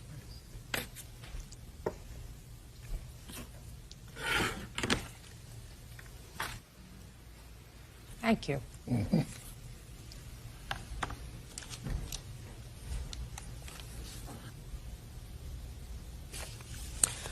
Okay, so you tried to contact her. Yes, ma'am. You couldn't. You got a call from some lady that said that the person who you were trying to reach was dead. Yes, that's correct. And what brought you to the defendant? Well, I gave up thinking I had no other place to go, and then about 3 months ago, I got an actual call from Starwishy Eddington. She had got notification from the California DMV about the accident. She had gotten what? Notification that her license was going to be suspended, because I had reported the accident to the state like I was supposed to. And she eventually got my information to contact me.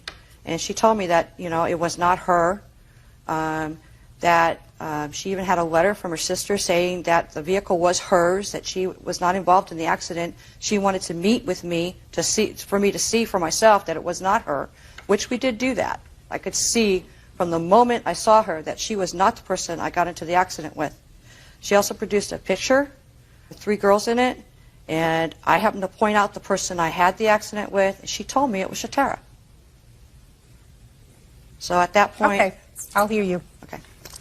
The only thing I have to say is that it was my sister. It was my car. I let my sister use it. She got into the accident with my sister. And the only thing that I can think of her blaming it on me is because she needs her license for her job.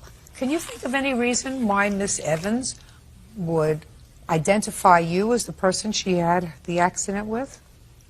I don't know. I look just like my sister. I wish I would have brought a picture. We look alike. A lot alike. You look very much alike? Very much alike. So with it the would same be height easy, and everything. so it would be easy to confuse the two of you. It is.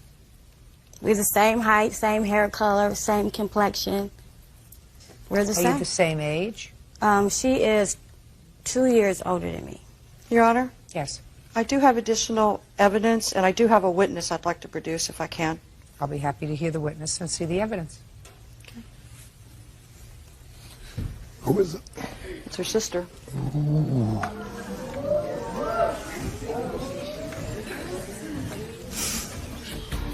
Judge Judy continues in a moment.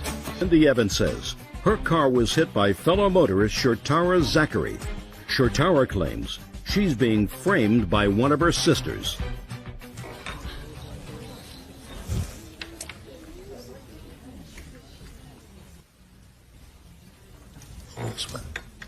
Excuse me.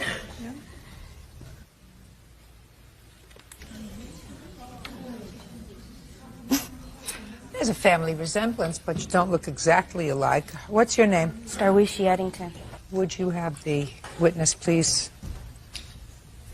write down her name? Where do you live, Miss Eddington? Van Nuys.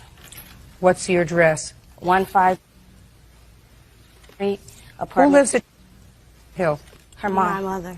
Your mother. Could you write your name, please? Yes. And I want you to write Hill.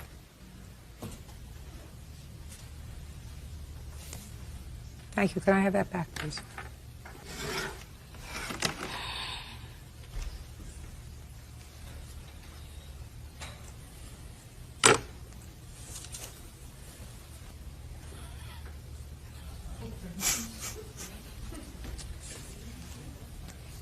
How many sisters do you have? 2, 3. No, because I was, 3. 3. 3 biological sisters. What are their names? Keisha. Keisha what? Keisha Nicole. Go ahead. Antoinette and Shatara Zachary. You're the only Eddington, is that right? I'm a Zachary too, but I got married, so yeah, I'm the only Eddington, yes. Very interesting. You have a letter, allegedly from the defendant, indicating that she was the driver of that car? She didn't write in the letter she was the driver. She wrote that she owned the car. It was my car. I did what she asked me to do. Let me see the letter. You know what I find interesting? Neither one of you can spell the word Eddington as it was written for the plaintiff. The person who you were in an accident with Yes, ma'am. spelled their last name, Eddington. Yeah, I'm aware of that, yes. This lady spelled it Edington. 1 D. Yes, ma'am. This lady spelled her name the same way, Edington. That's very peculiar, wouldn't you say? I don't know. It could be that she might want to throw me off because I used everything I can find to locate her, and I even called directory assistance. I gave them the spelling of her name, and I came up empty. This says, I'm not responsible for the accident because my sister, Starwishi Eddington, was not driving, and I was not driving. That's what she asked me to write. Verbatim. You want to know something, Miss Evans? I don't think either one of these ladies was driving your car. Can I say something? I think that they're both scammers. I do. I think that they know who was driving that car, but it wasn't either one of them. I have one more piece of evidence. Maybe I'm wrong. Show me. It's a picture. It's a picture that Starwishi showed me, and I pointed out the driver, and she told me it was her sister. And she didn't even tell me. 5 years old. But I know, I remember who the person I saw, Your Honor. I'll take a look at the picture. Judge, I have no reason to lie. I would be willing to take a lie detector test if I have to pay. About what? I mean, the whole situation, because I was not driving. Oh, I believe that you weren't driving the car. Miss Eddington, the person who wrote this, I don't think was you. And the person who wrote this, I don't think was her. Can I say one thing about that? That could have been her mother that wrote that down because she was there too at the time. I didn't actually see her write it. Of course you didn't see it. Oh, you've got a problem. Who's this? Me. How long ago? We were probably about 6 years ago. You have a picture of your other sisters? In my purse. I'd like to see them. Okay. Go. Thank you. Hurry back. May I say something while we're waiting, Your Honor? Yes. All I know is that I got into this accident. This person calls me 2 months ago telling me that she's not the person that I thought she was. I mean, as far as I know, I'm talking to a ghost, okay? I mean, I was in shock, you know, because it was over and done with. I met with this person. She showed me the picture. I pointed out the person, and she told me who it was. I know I have not seen this person since the accident or since we walked into this courtroom, but I was ticked off. You know, I was getting jacked around. You still are. We're going to try to undo it. Oh, okay. Now, what was the address of the place where you had this accident? Do you remember where it was? 12 Hill Boulevard. It was right in front of the complex. And that's where your mother lives, is that right? Yes. Now, I want you to tell me who else lives with your mother. My sister. Your sister who? You want to know her name? No, I want to know her foot size. Well, she wears a size 9, and her name is Jatisha. My little sister, my little brother, and my mom. I don't live there. But you did own the Ford that was involved in Yes. the accident, is that right? Yes, that's right. And who was driving the car on May 14th, 2003? Look at me. Who was driving the car? Her. How did she get the car? I'll let her use it. Good. Tell me the surrounding circumstances surrounding you letting her use your car. She asked, and I said, What yeah. date did she ask if she could use the car? On that same day? I guess so. I No, mean, don't, I listen, don't know. Listen I to don't me. know. What do you mean you don't know? I don't know what date it was. That was so long ago. I don't know. Well, try to think. When did you find out that the car had been in an accident? When Cindy served me with papers. There And wasn't then, any just a dent second. in my car. Joe, listen to me. May 14th, at your mother's house, your sister was using your car, right? Right. And your car was involved in an accident. Right. So that your sister says that you borrowed the car. Right? Listen to me. Is that right? Mm-hmm. So it was either you who were driving the car or your sister who was driving the car. Is that right? It wasn't Speak me. up! Yes. Yes, either you or your sister who was driving the car, correct? It wasn't me. It was either you or your sister who was driving the car. It wasn't me. Good. But you are the owner of the car. Yeah, well. You're it. The tail is on you, madam. When you own the car, you... When you own the car, try to look intelligent. When you own the car, you are responsible for whoever is driving the car if they're in an accident. You are the owner. You are responsible. You have to demonstrate to a judge at some time in the future that it was not your fault because someone was driving the car without your permission. That person perhaps stole the car. But if what you're telling me is that you loaned your sister the car and let her drive the car and you are the registered owner of that car. No, I'm not. It's you. Well, that's what is right here. I'm not the registered owner. Well, who is the registered owner? The person who I got it from, I guess. I mean, it never was registered in my name. Someone is scamming Miss Evans, and I don't know who it is. And maybe it's somebody by the name of Eddington, and maybe it's one other of these charming, beautiful sisters that are depicted in here. I don't know who it is. All I know is, put your hand down. All I know is that I have a document signed by you because I've checked the signature that you are the owner of the 1988 Ford car that was involved in an accident. You are therefore responsible for the damages to Miss Evans' car. You may try to implicate somebody else. You may implead, if you wish, someone else when you sue your sister, who you say was driving the car. You may, in fact, sue the actual owner of the car if you wish to name the actual owner of the car. Until you do, the tail is pinned on you. How much was the car damaged? It was totaled, Your Honor. But The amount? I've got an estimate here for $2,200 and $17.37. That's just for the damages alone to the car. That doesn't mean for the total loss. Listen. You're scamming me, Miss Evans. I don't think so. You are. No, I'm not. Yes, you are. Miss Both Evans, of you yes, ma'am. guys are What do you do scamming. for a living? I'm a part-time remote regulatory document processor for a trans management company. The interesting thing is, I don't know whether the police would remember the person who was involved in this accident and who actually they interviewed when they came to the scene. It would be interesting to me. But I certainly think that the person who gave false information should be prosecuted and spend a couple of weeks in jail. I agree. Because that's what happens when you file a false document and you make somebody spend a year and a great deal of time trying to get a certain amount of justice. You'll get that here. Thank you. Judgment for the plaintiff against this defendant to the amount of $2,200. You can go sue whoever you like. No, that's all. fine. Parties are excused. You may step out.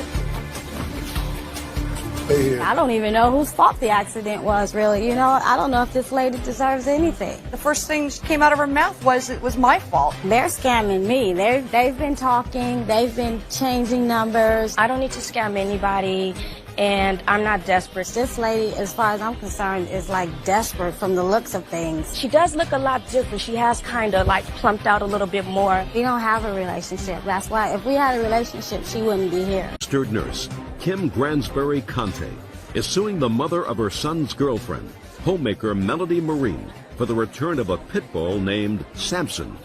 Melody is countersuing for the dog's expenses. Yeah, this is case number 234 on the calendar in the matter of Gransberry Conte versus Marine. You're welcome, Judge. Parties have been sworn in, Your Honor. You may be seated. Folks, have seats, please. Pronounce your last name for me. Gransberry Conte? Miss Conte, you have a son. That is correct. Whose name is Zane. He is currently incarcerated. He's in a rehab. Did he go into rehab after his term in prison? Yes. This lady has a daughter. Her daughter has a child with your son. Yes. Her daughter is currently in rehab. No, she's home, ma'am. How long was she in rehab? 35 days. Probably not enough. Probably not. But this is not about the child. This is not about anything. This is about a dog. Because it is your claim that Miss Marine Yes. had your son's dog, a year-old pit bull, and she took possession of the dog when your son went to prison. There was an agreement that she would do that, but after 9 or 10 months, she gave the dog away. Miss Marine says nobody wanted this dog. The dog was an untrained animal when she got him. And she's counterclaiming because she said, if you've got your son's power of attorney, you ought to pay her for the year's worth of food and vet bills. And in addition to the fact that she fed this dog and took care of him for a year, he also was dangerous and caused injury to her pet duck. And there was substantial vet bills. So that's what the case is about. Don't you have better things to think about than this? Yes. You've got a son who's got a drug problem. You've got a daughter who's got a drug problem. You share a grandchild. Yes. And how old is this grandchild? She's 22 months, ma'am. I'm going to get to your case in a second, but it would seem to me that you two ladies, if you were intelligent young ladies, would concentrate on this 22-month-old child who had the misfortune of having 2 drug addicts as parents. Absolutely. Ah! We reach an accord. Perfect. All right, so let's take care of the dog first, and then we're going to talk about the baby. Okay. When your son went to jail, why didn't you take the dog? I went to Spokane to pick the dog up. At that time, I was with Carrie. I stayed at Carrie's house, and we had an agreement because I was going to take the dog to take it back, and she had asked me if I would leave the dog with her because she felt that it made it like my son was still there. You mean her daughter? Yeah, her daughter. Go ahead. So her daughter said, leave me the dog because I will feel close to my man. Yeah, exactly. And I had offered, you know, I said, if anything comes up with the dog, if you can't handle it, anything that you need to give me a call, you know, I had no problem, you know, making payments for dog food or whatever. Yeah, we did talk about that. That's with her daughter? Yeah, with her daughter. Melody wasn't even in the picture. Okay. But there came a time when No. Melanie came into the picture. Carrie had gotten sick. She had some other medical problems. Her daughter? Yes. Melody, from what I understand, stepped in to help Carrie with the dog. And when was that? I'm not sure exactly when, because Carrie and I were not talking after November because of Melody. Why? When I went down there for my son's trial, I had stayed with Carrie, and Melody has nothing but horrible things to say about my son to my face on a regular basis. Even when she put on my wedding, that's all I heard about. Oh, okay. So the mother was angry at your son. Exactly. And she had interceded a letter from my son to Carrie, and she said that if Carrie's plan was to be a jailhouse bride, she wasn't going to have no part of it. She was going to give her an ultimatum that she wasn't going to take care of her child and the dog and everything if this is what her daughter's choice was going to be. I went and I, told Carrie what she had said. Carrie confronted her mom, and Melody twisted it and said that wasn't what she said, and then, Carrie wasn't talking to me. If you had a daughter, would you want her to marry somebody who was in jail? No. Of course not.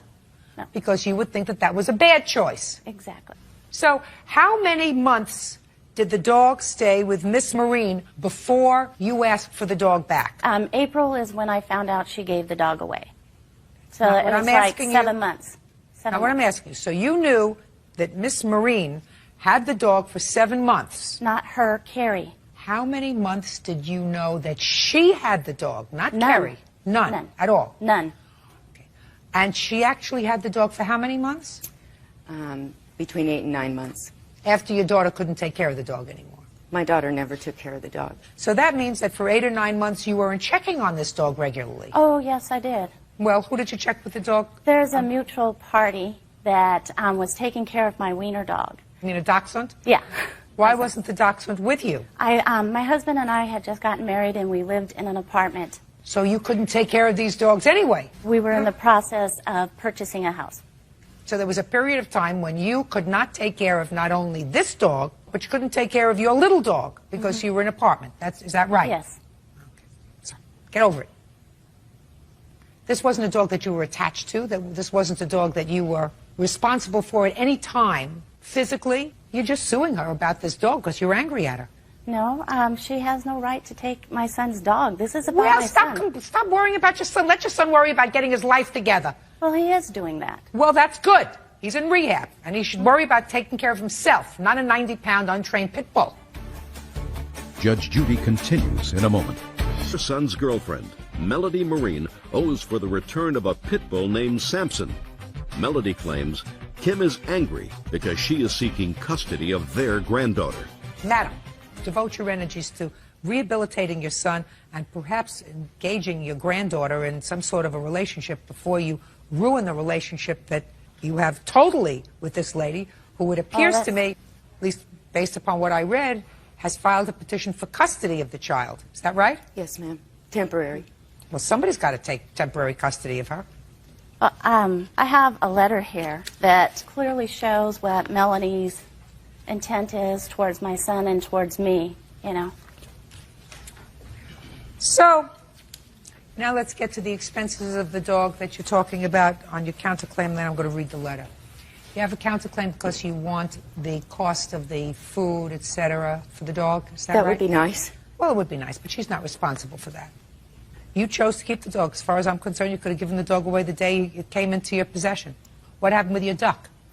In the morning when I go out to open up the chicken coop and feed them and let them out for the day, Samson's just charged in before I did and kind of head-butted the duck and smacked his head on the back of the chicken coop, and his eye just gradually swelled and festered and eventually had to be removed. So that you have to understand that Samson was your responsibility, and if you were in any way negligent in taking care of him that allowed him access to the duck, that's not her fault. Now,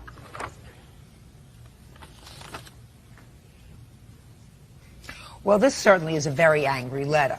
It's a letter, Miss Marine, that you wrote to Zane, I assume while he was incarcerated. Yes. And let me tell you how I evaluate this letter.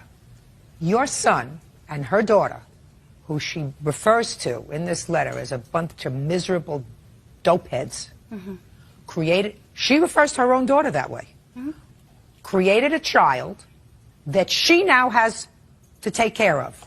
You have other children? My children are grown. I have another grandchild. How old is your other grandchild?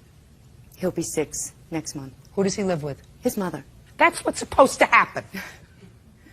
You have children who are in their 20s and 30s, and they choose to have families, and they come and visit every Sunday or every other Sunday, and they spend 2-3 hours. They mess up your house, and then they go home.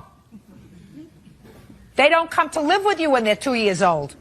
You're having a wonderful time. You got a new husband, you got a new house, you're moving, everything is nice, and she's getting up at 3 o'clock in the morning, and she's taking care of kids who have the stomach flu and virus and daycare and all this other stuff, because 2 young people who didn't know enough to use adequate protection had a baby and happened to be 2 drug addicts and said, oh, I'm not, but somebody else is going to take care of my problem. So your son, instead of writing from prison and saying to her, thank you for taking care of my child. If there's anything I can do, keep tabs on what it is that you're spending. I can never repay you, but at least I can help when I get out, is very interested in his dog. Who's got my dog, and who's going to take care of my dog, and you've got my dog, and I want my dog back. And she says in the letter, before you ask about your dog, why don't you ask about your daughter Lark? Oh, he did. No. That's her. No. That's her letter. Much later on in the letter, clearly. Yeah, Before you where's get the letter? angry, before you get angry. She has a restraining order against us. Well, there must be a reason for that. I haven't done anything to her. I have no restraining order. She said she has it no. hasn't been served. It never got served. She said she has no restraining order. What I'm telling you is, I think that you should start to mend fences before you build barriers. This lawsuit is a barrier. You have no case anyway, and I think the long-term picture that you should look at is that it's quite probable that this little grandchild is going to require 2 sets of grandparents to help raise her, unless her parents get their acts together. And so far, I see a mother who checked into rehab for 35 days, which isn't enough time. I hope that your son does better in his program, because He's been certainly he clean for a probably has a jail term hanging over his head if he doesn't. Yes. In any event, you 2 ladies, if you're smart, are going to get together for the sake of this 22-month-old baby who probably will need you. Your case is dismissed, as is your counterclaim. Parties are excused. You may step out. I, had hoped that my son would at least get his dog back. I think that Kim filed this suit because I am seeking temporary custody of my granddaughter. Oh, no, it's not. Melody thinks she is Saint Melody and thinks that she can just take everybody's stuff and do whatever she wants. I hope that Kim can follow through with her promise and teach Lark how to crochet and sew, because I know how to cook and garden. I just wanted to let her know that she's not going to walk all over me, and yes, I am going to watch out for my granddaughter. And now the next case. All parties in the matter of White versus Schimmels, step forward. Nurse Diana White is suing her ex-boyfriend, switchboard operator Tom Schimmels, for the return of $4,000 worth of property. Diana says her ex is an abusive man. Tom is countersuing for harassment and mental distress. Miss White, you claim that you met the defendant through a dating service. You moved in with him, and after a period of time, he told you that he wanted you to leave. You did, in fact, leave. It was not a pleasant separation. You claim he kept some of your property. You're suing him for that property in the amount of $4,000. Mr. Schimmel says that the only property that he has of yours is a stove that you left out on the front porch, that he's called you several times to come and get it, and come and get it whenever you like, because it's still there. Is that right, Mr. Schimmels? Yes, it is, ma'am. And that Mr. Schimmels is counterclaiming because he says that since you left, you have been embarking on a course of harassing conduct towards him, and you caused some damage to his home when you moved out. Mr. Schimmels, I assume that you are legally blind, sir, and that dog is a seeing eye dog. Is that correct? Yes, ma'am. Okay. Miss White, when did you meet Mr. Schimmels? About June of 2003. How did you meet him? Through a singles line, a singles dating service. You arranged your first meeting when? I'm going to say June, the end of June. And when did you move in with him? The middle of October. When did you move out? February 10th. Why did you move out? Throughout our relationship, Tom would get angry and he would say, I just want you to move out. I just want you out of here. It made it very difficult to... So why didn't you move out? Because then he would say, I don't mean that. I just say that when I'm frustrated. The night of January 31st, we got into an argument over something very small, and he assaulted me that night. He hit me. I have a 911 tape. Judge Judy continues in a moment. And Tom Schimmels owes for the return of patio furniture and a stove. Tom says Diana won't leave him alone. According to what I read in the complaint, Mr. Schimmels gave you $2,500. What did he give you the $2,500 for? That was for a grandfather clock, a china hutch, some rugs, and a computer desk, the bedding for the master bedroom, pictures, rugs, things like that. Well, do you have a list? Those are not... Do you have a list? I do not. I do, Your Honor. You do? Can I Yes. see the list? Who is this? Your friend? This is my witness, Tim Flanagan. Jim Flanagan, Judy. Your last name, sir? Flanagan. Mr. Flanagan, Jim. step back, sir. Bert doesn't okay. like anybody to get too close, even Yeah, though all I right. know you don't look dangerous. Thank you. You bet.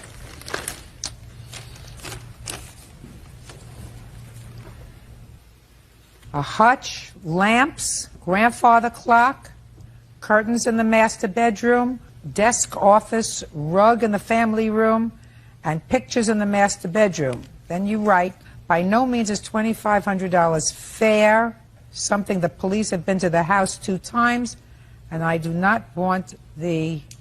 What is this, Bert? We'll ask her if she can read this. It's her handwriting. I couldn't read it either.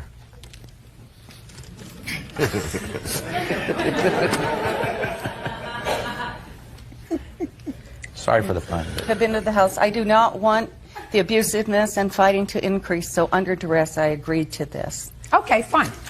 So, now, what things do you have, madam, that you say he refused to let you take from the house? There's an entertainment center that I purchased in October, and I have a receipt for that. I purchased $2,300 worth of mini blinds and drapes. There's my antique stove. Let's deal with this. As far as the mini blinds, etc., you don't get those back. They're fixtures. They're a part of the property, so you don't get them back, and he's not paying you for them. The stove you get back because he says he has the stove, and you can come and get it at any time. Your Honor, Go and he get it. said this in the past, and he won't Okay, let me. we'll create an order that 5 days from today's date, at 12 o'clock, you're going to come there with a, is this an old stove? It's an antique stove. Fine. Going to come there, and she's going to pick it up. Do you understand, sir? Yes, sir. I've told her many times to come get it, and she Fine. refused to do that, and Good. I've given her, No, all no, of her fine. stuff. Terrific. The entertainment center. What about the entertainment center, sir? She said when we were buying, I bought all the furniture from More Furniture. She said that she was going to buy that for me as a gift. Give me the date. It had to have been in October when we moved in because I bought all brand new furniture for the whole house. And Okay. So listen to me very carefully, sir. In October or November, that means that within either a month to 2 months, you told her to leave the house, correct? After just pay careful attention, Mr. Schimmel. Okay. Within a month or 2 after she bought the entertainment center, according to you, for the house, you told her to leave. Is that right? In December, yes. And it's true that some of the stuff that is in your home, like the blinds and the stuff that is attached to the house that I already told her she can't have back because they're attached to your house, you still have there. Is that right? Correct. And you are complaining, sir, that she's harassing you because your counterclaim says that she's been harassing you for money. Is that right? Yes, she's owes me money for damage deposits. Just listen to me. Okay. You didn't sue her for damage deposits or anything else until she brought this lawsuit against you, Mr. Schimmel. So what I'm saying to you is, you're complaining that the harassment is because she keeps calling you, asking you for money. Right. Or her things. And I'm saying to you that it would have been smart of you if you told her to leave within a month or 2 of her buying you this entertainment center for the house she was moving. You should have given it back to her. Well, I understood that it was a gift when she bought it. I don't think so. You prepared to give her back the entertainment center, sir? along with the stove? I can give her the stove. I mean, the entertainment center is built. I mean, it'd be really difficult for me to do that. Okay. I mean, so she gets the stove plus $771.50. What else, Miss White? And don't go into nonsense with me, because otherwise I'll reconsider the $771.50. I'm not. My patio furniture is there, my molded lawn chairs, my padded folding lawn chairs are there. He did return 2 of my hoses, but the ends were cut off of them. There's wind chimes, there's Don't go into nonsense with me. A 1940 radio. You have an old radio, 1940 radio. That she was going to throw away and she said I could have. It's now become very, very important to her to have this old radio back. It's an antique. She wants it back. And when you give her back this property, she's going to stop annoying you. Do you understand? Your Honor, when it all... I understand. Good. So we have a stove that's going back to you and a radio. That's it, Miss White. Plus $771 for the entertainment center. Now let us briefly go into this counterclaim that you have. She's been harassing you. She's going to stop harassing you and calling you for money because you're giving her back the property that, according to what I believe she's entitled to, she's going to get within 5 days. Then you say she pulled her paintings right out of the walls and I had to hire a handyman to patch up and paint the damaged walls. Yes. Did you pull everything out of the walls? No. Show me pictures. We don't have pictures. Good. Then you have no counterclaim. We have where we paid a man to fix the walls, and I've seen the walls when she moved out, and there was holes in them. Why didn't you take a picture? If you intended to sue her, why didn't you take a Well, picture? I didn't realize they were going to get into such an argument over some holes in the walls. I mean, neither. So if you didn't plan on getting into an argument over holes in the walls, why are you bothering me with it now? Yeah, okay. Good. Counterclaim is dismissed. There's a judgment for the plaintiff that I'm entering 5 days from today. You to pick up your stove from his porch and the radio, which will be on the porch on top of the stove or underneath the stove or next to the stove, plus $771 for the entertainment center that he says is too difficult to dismantle. Do you understand? Yes. By 12 noon. Otherwise, it's gone. Consider it over. Thank you. Your Honor, I've tried to get it over for a long time. That's all. Listen to me. I've not, It's you know, I over. mean, I wasn't even comfortable in my own house. Well, what would you like me to do about that, sir? Well, that's why I countersued, because I was distressed and I've been distressed most of my life, sir. It doesn't mean that I come to a court and try to annoy somebody. Do you understand? You should have given her back her radio. You should have paid her for the entertainment center. I tried to. You did? You tried to pay her for the entertainment center? You paid her for the entertainment center? No, because she said that was a gift. Mr. Schimmels, say goodbye, sir. Mr. Flanagan will help you out. That's all. Parties are excused. You may step out. I think justice does prevail. She stole all my stuff out of the cupboards. I'm glad that it's over. She took advantage of me because she saw I was down and out when I lost my girlfriend. No, I didn't take advantage of him. I loved him. You know, sadly, I loved him. She says, if you're going to kick me out of here, it's going to take more than that. She says, you're going to have to chain me to a tree outside. He would yell and scream and say, get out, and then he'd say, I don't mean it, and I'd say, you know, I made a commitment, so I guess you'll have to chain me to the tree. She lived in the spare bedroom and wouldn't pay attention to me. She ignored me. She was nasty towards me. After he assaulted me and he pushed me and the police were there, you know, it got pretty scary. It was time to go. Perry Schultz for medical bills, moving expenses, and harassment. Renee claims the Schultzes not only got her evicted, but they caused physical harm to her baby. Come to order. All rise. This is case number 39 on the calendar in the matter of Bishop versus Schultz. Parties have been sworn in. You may be seated. Sir, have a seat, please. Mrs. Bishop, you and your family were renters in a 4-unit complex, according to what I read in your complaint. The other 3 apartments or condos were occupied by owners. Right. And it is your claim that the defendants did several things. First, they told untruths to the cooperative association and therefore your landlord, Yes.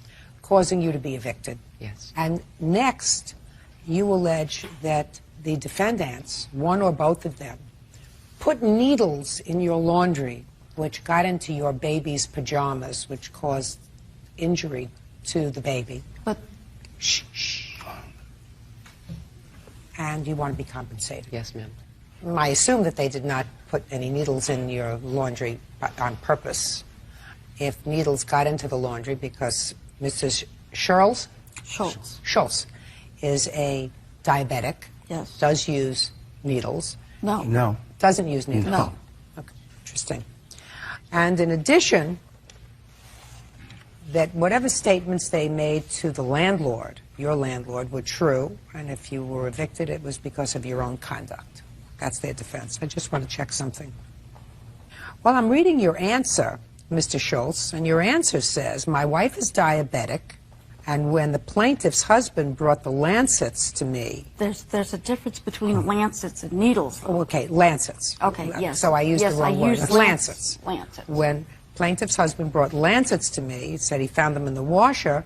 My wife is diabetic, but they did not look like the lancets my wife used. So we're using a different term. Right, Needles, right. Well, there is lancets. a difference between lancets and needles. Okay. When did you move in, Mrs. Bishop, with your family? August of '03. And how many members were there in your family?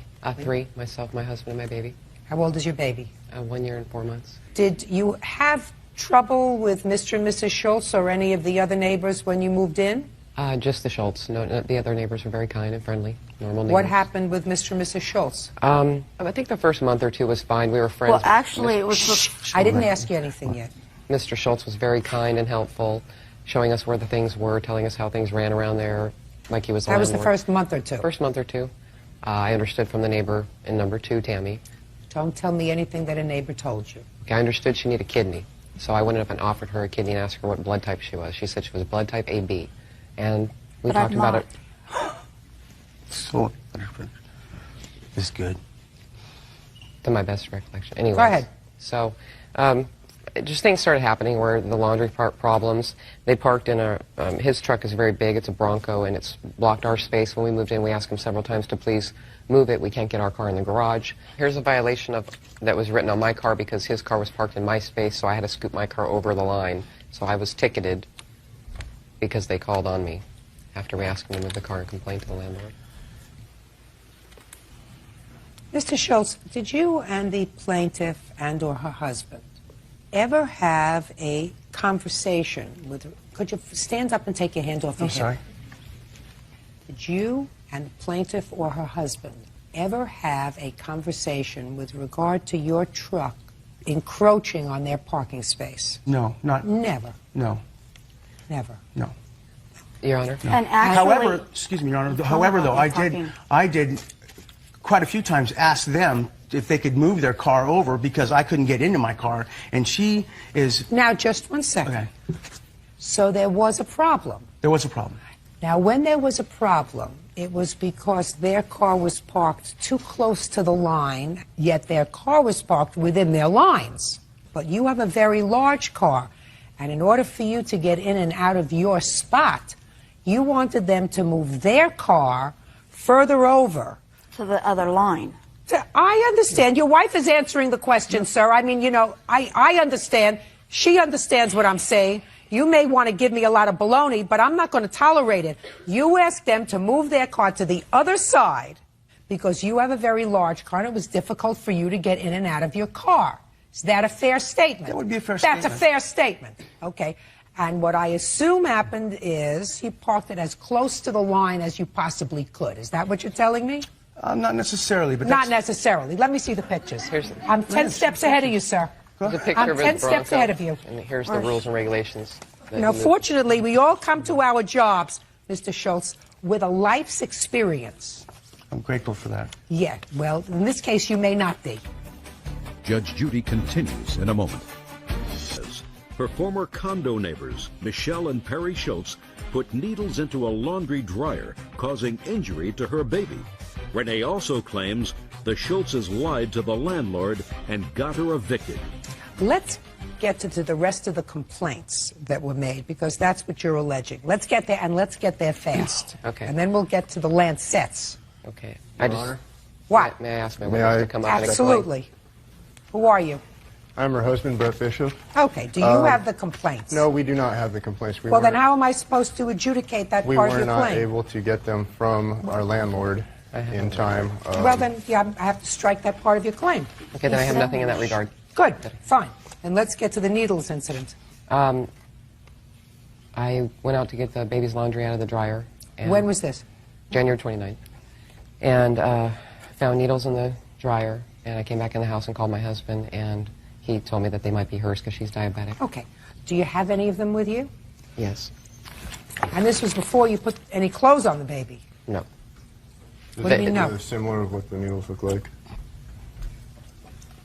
You see, what you state in your complaint is that your baby was uncomfortable, and the next morning you found needles in her pajamas. Then you went down to the laundry and you found needles. Now you tell me that on the 29th of January, you went down to the dryer and found needles in the dryer. I got the needles out of the dryer, and I came back into the house and called the police. Yes. My husband came home at the same time. Yes. And he can pick it up from there. The police officer went and spoke with Mrs. Schultz. Listen to me. Were you there when the police officer spoke to Mrs. Schultz? I was not in his presence. He spoke to her on her balcony. We waited in the house. He came down and told us what she said. That's hearsay. I'll look at a police report if you have it. Yeah, we have a police report. In that police report, she admits that the needles were hers. Sorry. Now, according to the police report, I'm just telling you what the police report says. Okay. It says that you advised the police that the needles were left in your clothing by accident. I got it. What's next? We have photographs of the needle, and we did not know that where the needle came from, where the scratches came from originally. I don't know what scratches you're talking about, Matt. I have no clue as to what scratches you're talking about. We found a needle later in my baby's diaper. After we phoned the police, we discovered that the scratches that were on her that were not on the I have no idea what you're talking about, madam. I asked you, tell me about the incident involving the needles. Okay. And you told me on the 29th of January you found needles in the laundry. And now you're talking to me about scratches, and I have no clue as to what you're talking about. On the 28th night, I put my baby to bed. In the morning when she woke up, my husband... Will you tell her?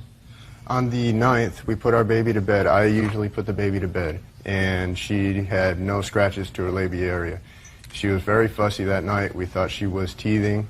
The next morning when I got up to take her to the nanny, I noticed when I was changing her, she had a dirty diaper, so I wiped her up, and I noticed that there were scratches to her vagina area. We have pictures. What kind of diapers do you use? Pampers. Well, how could she have scratches to her vaginal area? That's where we're getting at, is the whole reason why we're here is the needles that this lady put in our laundry somehow got into our baby's diaper, scratched up her labia. We have pictures to document that.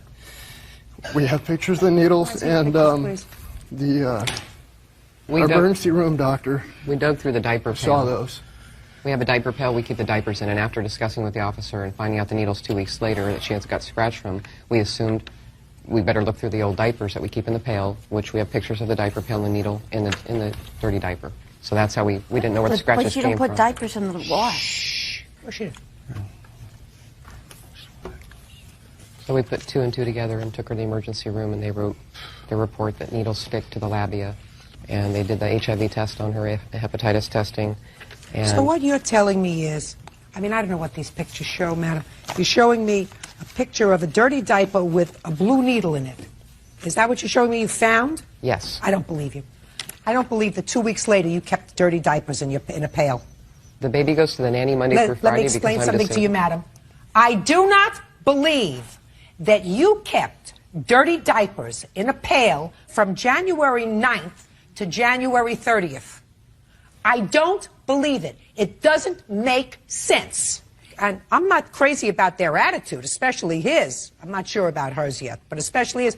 But if you think you're going to parlay that into a monetary award, you are wrong, because I do not believe this evidence, which is a 2-week-old diaper that you kept in a pail in her room and happened to open it up and found within the diaper that your husband said he changed on the 9th of January, a blue needle that he overlooked.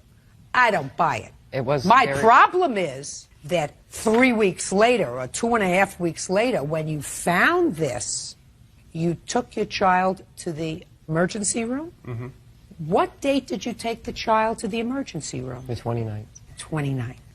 So what you're telling me is you didn't see the problem on the 9th. Yes, we did. Well, show me what you did. I took her to my doctor for shots. 2 days later, she had a date for shots. Good. Red Good. marks on the Let buttocks. me see.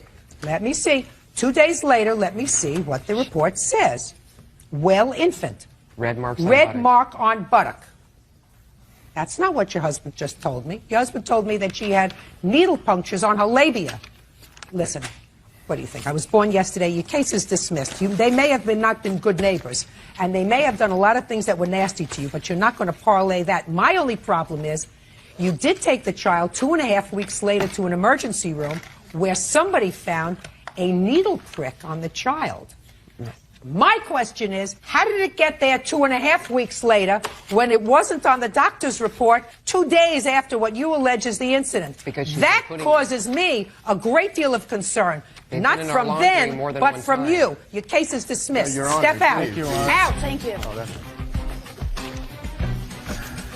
I didn't put the lancets in the washer or the dryer. They just started turning psycho and messing with our cars, cutting our vehicles up, all kinds of stuff. We've lived there 8 years, never had a problem with anybody until they moved in. I think because they're just really jealous. Their kid's autistic, unfortunately. So does that mean I'm jealous of every normal child in this world? I don't think so. He used to tell us all the time, oh, you're so lucky to have a healthy baby. She's so beautiful. She's so this, she's so that. And I think there was a fine line between jealousy and hatred. That's just a farce. I mean, they're just reaching, you know.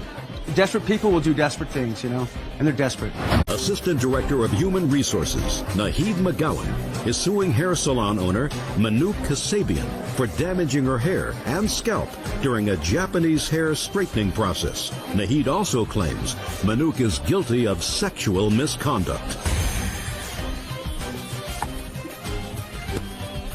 This is case number 456 on the calendar in the matter of McGowan versus Kasabian. Parties have been sworn in, Judge. You may be seated. Folks, have a seat. Ms. McGowan, it is your claim that the defendant, who either owns or works in a beauty salon, straightened your hair, and he did so in an unprofessional manner, causing your hair to fall out and become dry, etc., etc. And in addition, you claim that he was unprofessional in the way he spoke to you during the course of his hair treatment. You want him to compensate you for all that you went through in the amount of $5,000.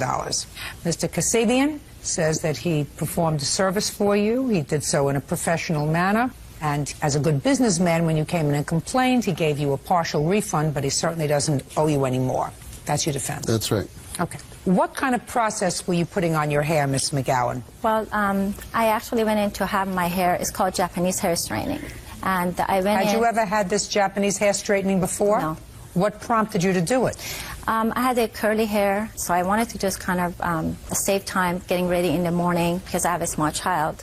So that's why I wanted to do this process. How did you find the defendant's salon? Well, actually, where I live, that's where his salon is. And then I actually went to post office and I saw this huge sign. It says Japanese hair straightening. And I haven't seen that particular sign anywhere. So I assumed that he knows what he's doing. So you went into his shop based upon the sign and based upon the fact that he was conveniently located? Correct. All right. Go ahead. Tell me what happened. And I went in and I saw Mr. Caspian, and I asked him how much it would cost for have this process done, and he said it's about $300. I said, but that is a little bit over my budget, and he says, well, I'm not busy right now, so I would do it for you for $250. And I said, do you have time now? And he said, yes. I said, that's fine. And then immediately, you know, I was sat on a chair, and then his assistant, Barry, started putting chemical on my hair. And then she proceeded to tell me, well, it's going to be kind of uncomfortable, this process. I said, how's that? She says, well, you have to go through a process of putting, you know, put you under hot steaming cap, and then we have to rinse your hair with a very cold water. I said, okay. And she says, you have to go through this process at least 3 times. At this time, I was like really afraid, but I had chemical in my hair, so I sat there and I endured. And then after she was done with everything, she proceeded to tell me, well, your hair is like really uneven because now that you have your hair straightened. And then Mr. Caspian came over and he proceeded to cut my hair, and then I was wearing a cap, you know, one of those robes they give you when you're going through the hair processing thing. And then I noticed that my chest was kind of showing, and then he was looking through the mirror. And I immediately, as soon as I realized that, I covered myself. And then he proceeded to ask me whether I was married. And I said yes. And then he says, oh, I hear you have an accent. Where are you from? And I said, well, I'm Persian. And then he says, well, I hear the Middle Eastern women, they're really good in bed. And they cook and they clean and bring home money and they give really good service to their husband. Do you do that for your husband? And I was like really shocked by this time, and I tried to keep my composure. I was so upset at this time. Why didn't you just tell him it's none of his business? Well, Your Honor, as a child, I was sexually assaulted. And then this whole situation, when you're sexually assaulted by anyone, when you're a child, the whole thing came up for me. And I was very upset at that time. I was actually retrieving. I was thinking, okay, this is not happening to me as a grown woman. And I was very upset. And then he proceeded to tell his assistant, pointing at this one woman, and he says, oh, she's very pretty. And then he pointed at her butt, and he said that I'd like to have some of that. And then I was just so shocked. And meanwhile, I'm like totally seeing my hair is just, you know, I'm so upset about my hair, and this whole thing is happening. And then I asked his assistant, I said, is he married? And she proceeded to tell me yes. I said, and he goes, well, he also has a kid. I said, does that make you uncomfortable? He makes comments like that. And she proceeded to tell me, well, you just get used to it. And then they also told me that I have to buy some products in order to have the special, you know. All right, so far, listen to me, Ms. McGowan. So far, I don't hear lawsuit, madam.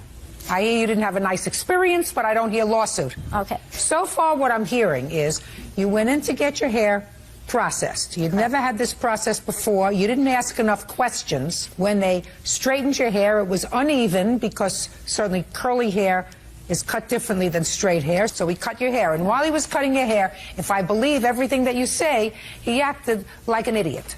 He said things that were inappropriate. Okay, inappropriate doesn't equate to lawsuit. Right. Do you understand? Yes. Inappropriate translates to, he says stupid things. Right. You know, you're married, do you cook, do you clean, do you service your husband? I hear women from where you are do that. It's, you know, if I believe you, and he's going to tell me it didn't happen, I'm sure, right? Exactly, it did not happen. Okay, but if I believe you, madam, that's not a lawsuit. Exactly. So then let's get on to the lawsuit, please. Okay. When I got home, I had a massive headache. I actually had my scalp starting to feel really raw, and I called urgent care. So I went to see a doctor. Let me see the report from urgent care. This is the urgent care, and the receipt. They gave me Vicodin. They told me. Just.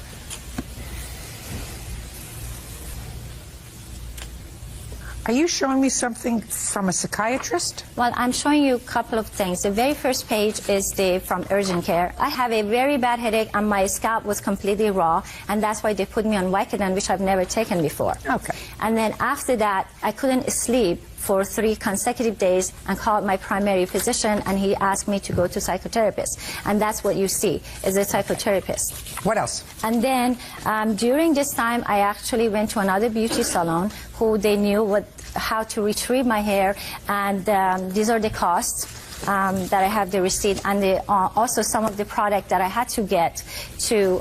What was I don't hear anything wrong with your hair. My hair is chemically burned, Your Honor. Are you telling me that less than a month after this treatment, you went to another hair salon and had hair color, highlights, and a deep conditioner? That's correct. What you're telling me? Yes. Madam, listen to me very carefully. Common sense suggests that if your hair is burned because you've had it straightened or because you've had it curled and have a permanent, and if it's not in good condition, the one thing you don't do is put more chemicals on it. Judge Judy continues in a moment. Zahid McGowan says hair salon owner Manu Kasabian owes for damaging her hair during a Japanese hair straightening process. I'm ready to listen to you, Mr. Kasabian. Go ahead. Thank you, Your Honor. First of all, Your Honor, this lady, she walks into the salon like a month before she came back in. She said she saw the sign, and she wanted to have like some knowledge about the way it's done. So I took the time and I explained to her from A to Z how it's done. So she left. Came back a month later, she just walked in. No lying. Appointment, nothing.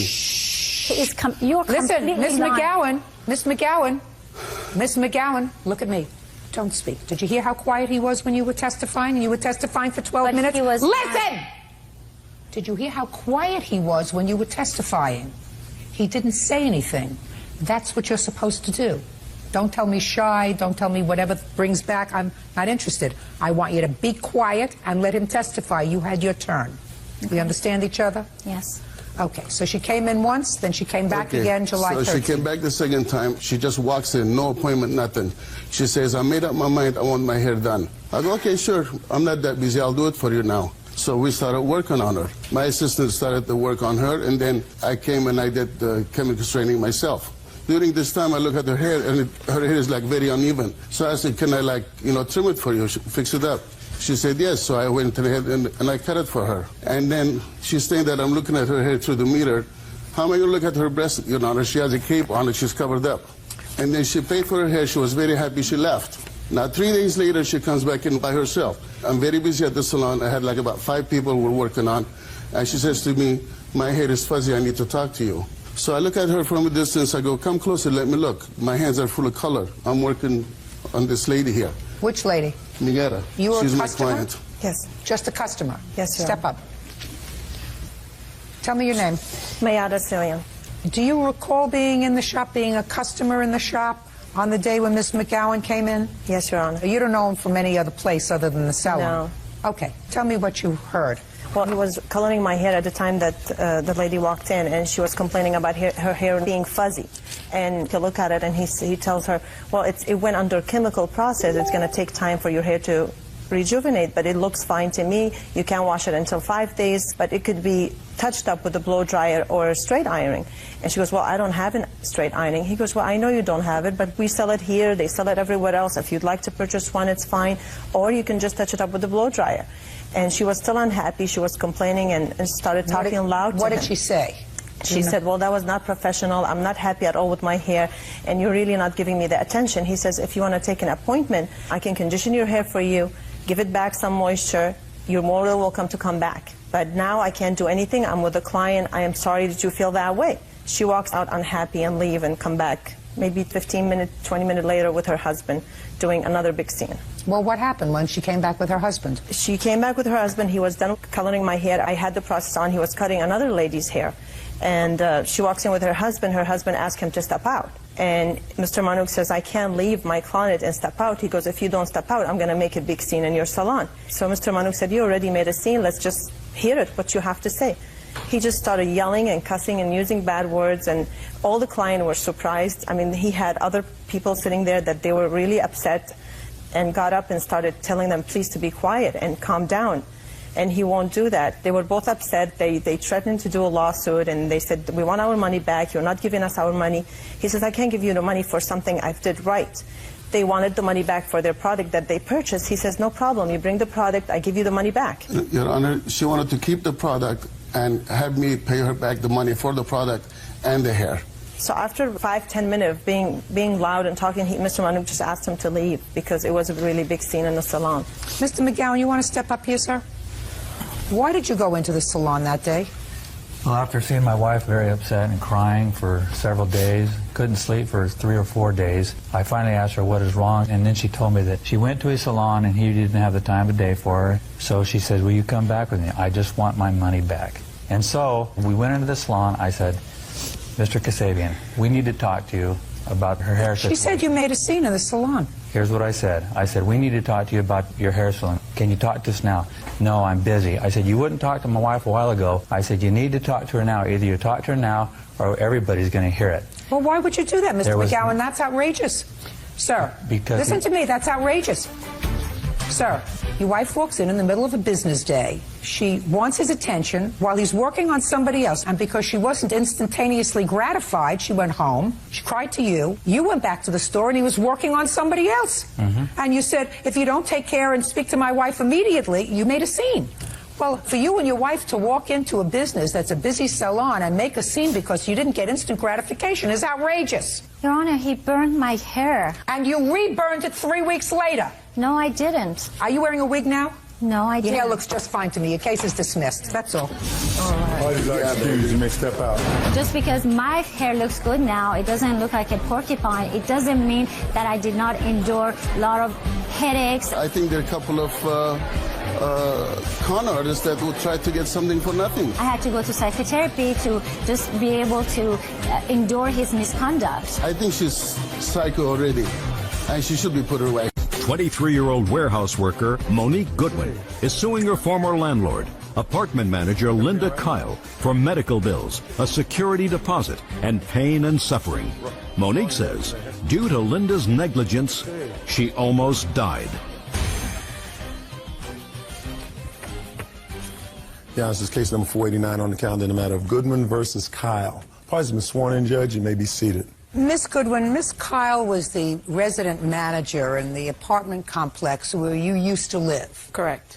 And you're suing her for thousands of dollars because you say she ignored a medical condition that you had, placing your life at risk, both yours and your daughter's. Correct. And you want your pain and suffering that she caused you, some medical bills. In addition, you want a security deposit of $1,000 that she hadn't returned to you. Correct. And Miss Kyle says she owes you absolutely nothing. As a matter of fact, you lived there the last month without paying rent, and that's what your security deposit went for. Is that correct? That's correct. Okay. Now let's get to the medical condition first, because I find that quite interesting. I gather there is a gate. Correct. In your former complex where you lived, and that when you moved in, you were told that in order to get in and out of the gate, you needed a clicker, like a remote. And it was $25. Yeah, but at the time, I did not own a... Don't get ahead of me, please. Okay. I'll let you fill in the blanks. Okay. I'm sort of setting this out so that Bert doesn't get bored. Okay. So you opted not to get a clicker because you didn't have a car. No, I had a remote control, but it wasn't one that I purchased from her. At the time, I did not own a car, so there was no reason for me to have a remote control to the gate. But the only reason why I got... Oh, listen to me. You didn't buy a remote control from her for $25. Correct. When did you move in? I moved in April. April of what 2004. Year? All right. And you lived there with your daughter? My daughter and my son. Then in October of 2004, your daughter had a seizure. Correct. And paramedics came and fire department and everybody else, and they can get in to the complex, but because you didn't have a clicker, they couldn't get out. At least the ambulance couldn't get out. Mm-hmm. Is that right? Correct. So you were angry because your daughter was stuck in the ambulance or whatever, and you went to her the next day, I assume, and yes, said what? And said what? I was very upset. I approached Miss Linda Kyle and informed her that around 4 o'clock that morning, the paramedics came and picked up my daughter because she had a seizure, and the fire truck came and opened up the gate. After the fire truck left, then the paramedics were there. When the paramedics got ready to leave out of the gate, there was no way for them to, when they went around the apartments Listen to me, only Ms. one. Goodwin, we're not creating a novel here. This is a novella, small. The ambulance couldn't get out. No, they couldn't. So you went and complained the next day? Yes, I did. And what did Miss Kyle say to you? She did nothing. Your daughter suffers from seizures? That was the first seizure that I've ever had my daughter have. Well, after you had that first experience, you know what I would have done? No. I would have bought a clicker. Okay. You chose not to do that. And then a month later, you had an asthma attack. Correct. And you still didn't have a clicker. Exactly, but that has nothing to do with the paramedics. The paramedics should be able to get out of that gate at all times. The only one that has a code is the fire truck. Once the fire truck leaves, there's nothing that the paramedics can do. The night that I had that asthma attack, there was no way for them. They saved my life. I was hospitalized for 3 days because of that. And the first time, she did nothing. What I don't understand is why you didn't buy a clicker. Why I didn't? Because I didn't have a car. There was no need for me. After someone stole it inside the apartment. Listen to me. There was a need because a month before your daughter had a serious incident, according to you. And had you had a clicker at that point, you would have gone out in the ambulance with your daughter, gone like this, and the gate would have gone up. Well, at the time, when a 2-year-old is sitting there having a seizure, that remote control does not mean anything to me. That is my 2-year-old daughter. That's the only daughter that I have. That remote control. I want to tell you something. You're not making sense to me. You're not making sense to me. The remote control, okay, the remote control is a big thing to me, okay? It is. But when it comes to the fire truck and the paramedics, that has nothing to do with me having a remote control to the gate. That has nothing to do with it. At all, period. I could have lost my life in that paramedics. That's why I'm so upset. Listen to me, madam. What I don't understand is your daughter had a seizure in October. The paramedics had a problem getting out of your gate. Now you know that your daughter is subject to seizures. I would have said to myself, I have a 2-year-old child. I'm not going to be put in a situation where this can ever happen to me again. Here's $25, give me a clicker. I'm going to keep it in my house in case I ever have that kind of problem again. That's the way you protect your child. Why would you blame that on somebody else? Well, it's a lot when it comes to Miss Linda. Yeah, we're not talking about Miss Linda. I'm talking about you being a responsible parent. Yes. You now have a child that you know is subject to seizures, who may in the future have that kind of an emergency. And just as you would go and get the medicine for your child that the doctor gave you, you would want to ensure that if an ambulance had to be called again, you would be able to get the ambulance in and out. I mean, if you disapprove of the way this apartment complex is run, you have a choice. You can move. Correct. That's your choice. But to stay there after your 2-year-old has had a seizure without the ability to get her out in case of an emergency is very, very irresponsible. Well, I thought she was going to fix the problem after I approached her with it. What made you think that? Because she's the manager of the apartments. And no, what did she say to you that led you to believe that she was going to fix it? She told me they had a code to the gate. They don't have a code to that gate because we sat out there for 30 minutes. When I had my asthma attack, they went knocking on people's doors at 4 o'clock in the morning to get me Just out. a second. Let me ask you a question. They were knocking on people's doors, the paramedics? Correct. What did they want when they were knocking on people's doors? They wanted to get out of the gate. They wanted a remote control to get out of the gate. Judge Judy continues in a moment when says she nearly died from an asthma attack because paramedics couldn't open the security gate to her apartment. Manager Linda Kyle says Monique never purchased a remote control. Now, after your incident in November, at some point you were served with an eviction notice. You want to tell me why you served her with an eviction notice? The eviction notice that Ms. Goodwin was served with had nothing to do with the gate. It was due to a nuisance matter where her and her sister was fighting all outside. You have a complaint? Yes, I do. May I see it, please?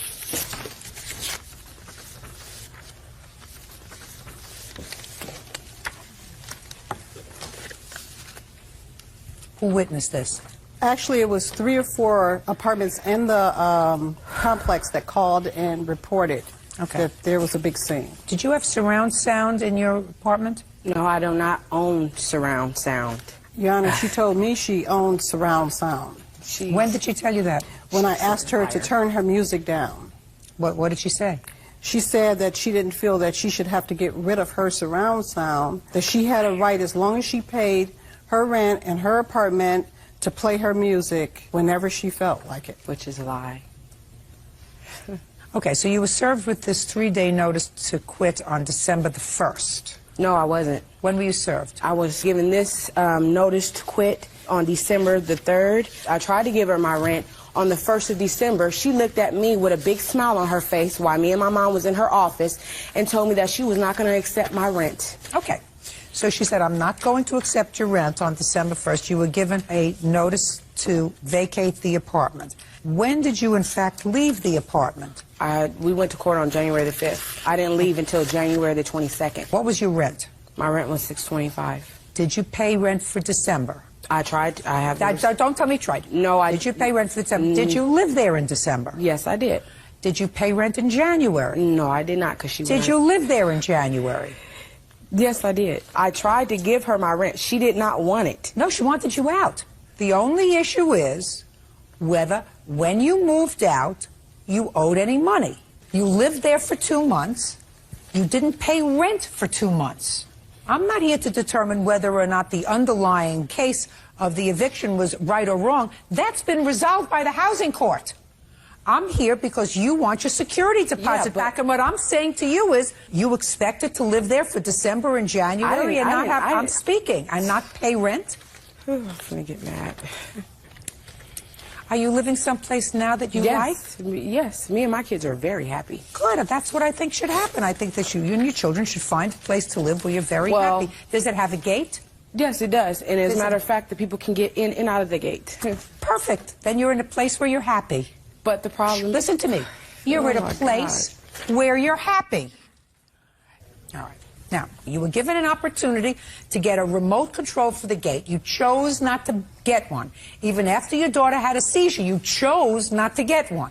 What does that have to do with the paramedics? I don't understand that. Ms. Goodwin, listen, there are no free rides. Yeah, but this is the receipt that I try to give her my rent money. But she would not take it from me. You just paid it with your security deposit, that's all.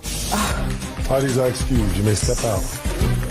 Me and my daughter could have lost our lives while we were in that paramedics. Well, I think Judge Judy got a chance to see through Miss Monique. This lady is a very good liar, and she lies all the time. She's young. This is her first apartment. She's just and I hate her, and I'm going to keep hating her. She's a little hard-headed. You can't make her understand. She's just like, ugh. Pray for patience. Hello mọi người, hôm nay mọi người cùng mình tô bức tranh chú bò sữa nha.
vậy là bức tranh của mình đến đây là hoàn thành rồi. Đây chính là thành phẩm bức tranh của mình ngày hôm nay. Cảm ơn mọi người đã theo dõi. Tạm biệt mọi người và hẹn gặp lại mọi người những bức tranh sau nha.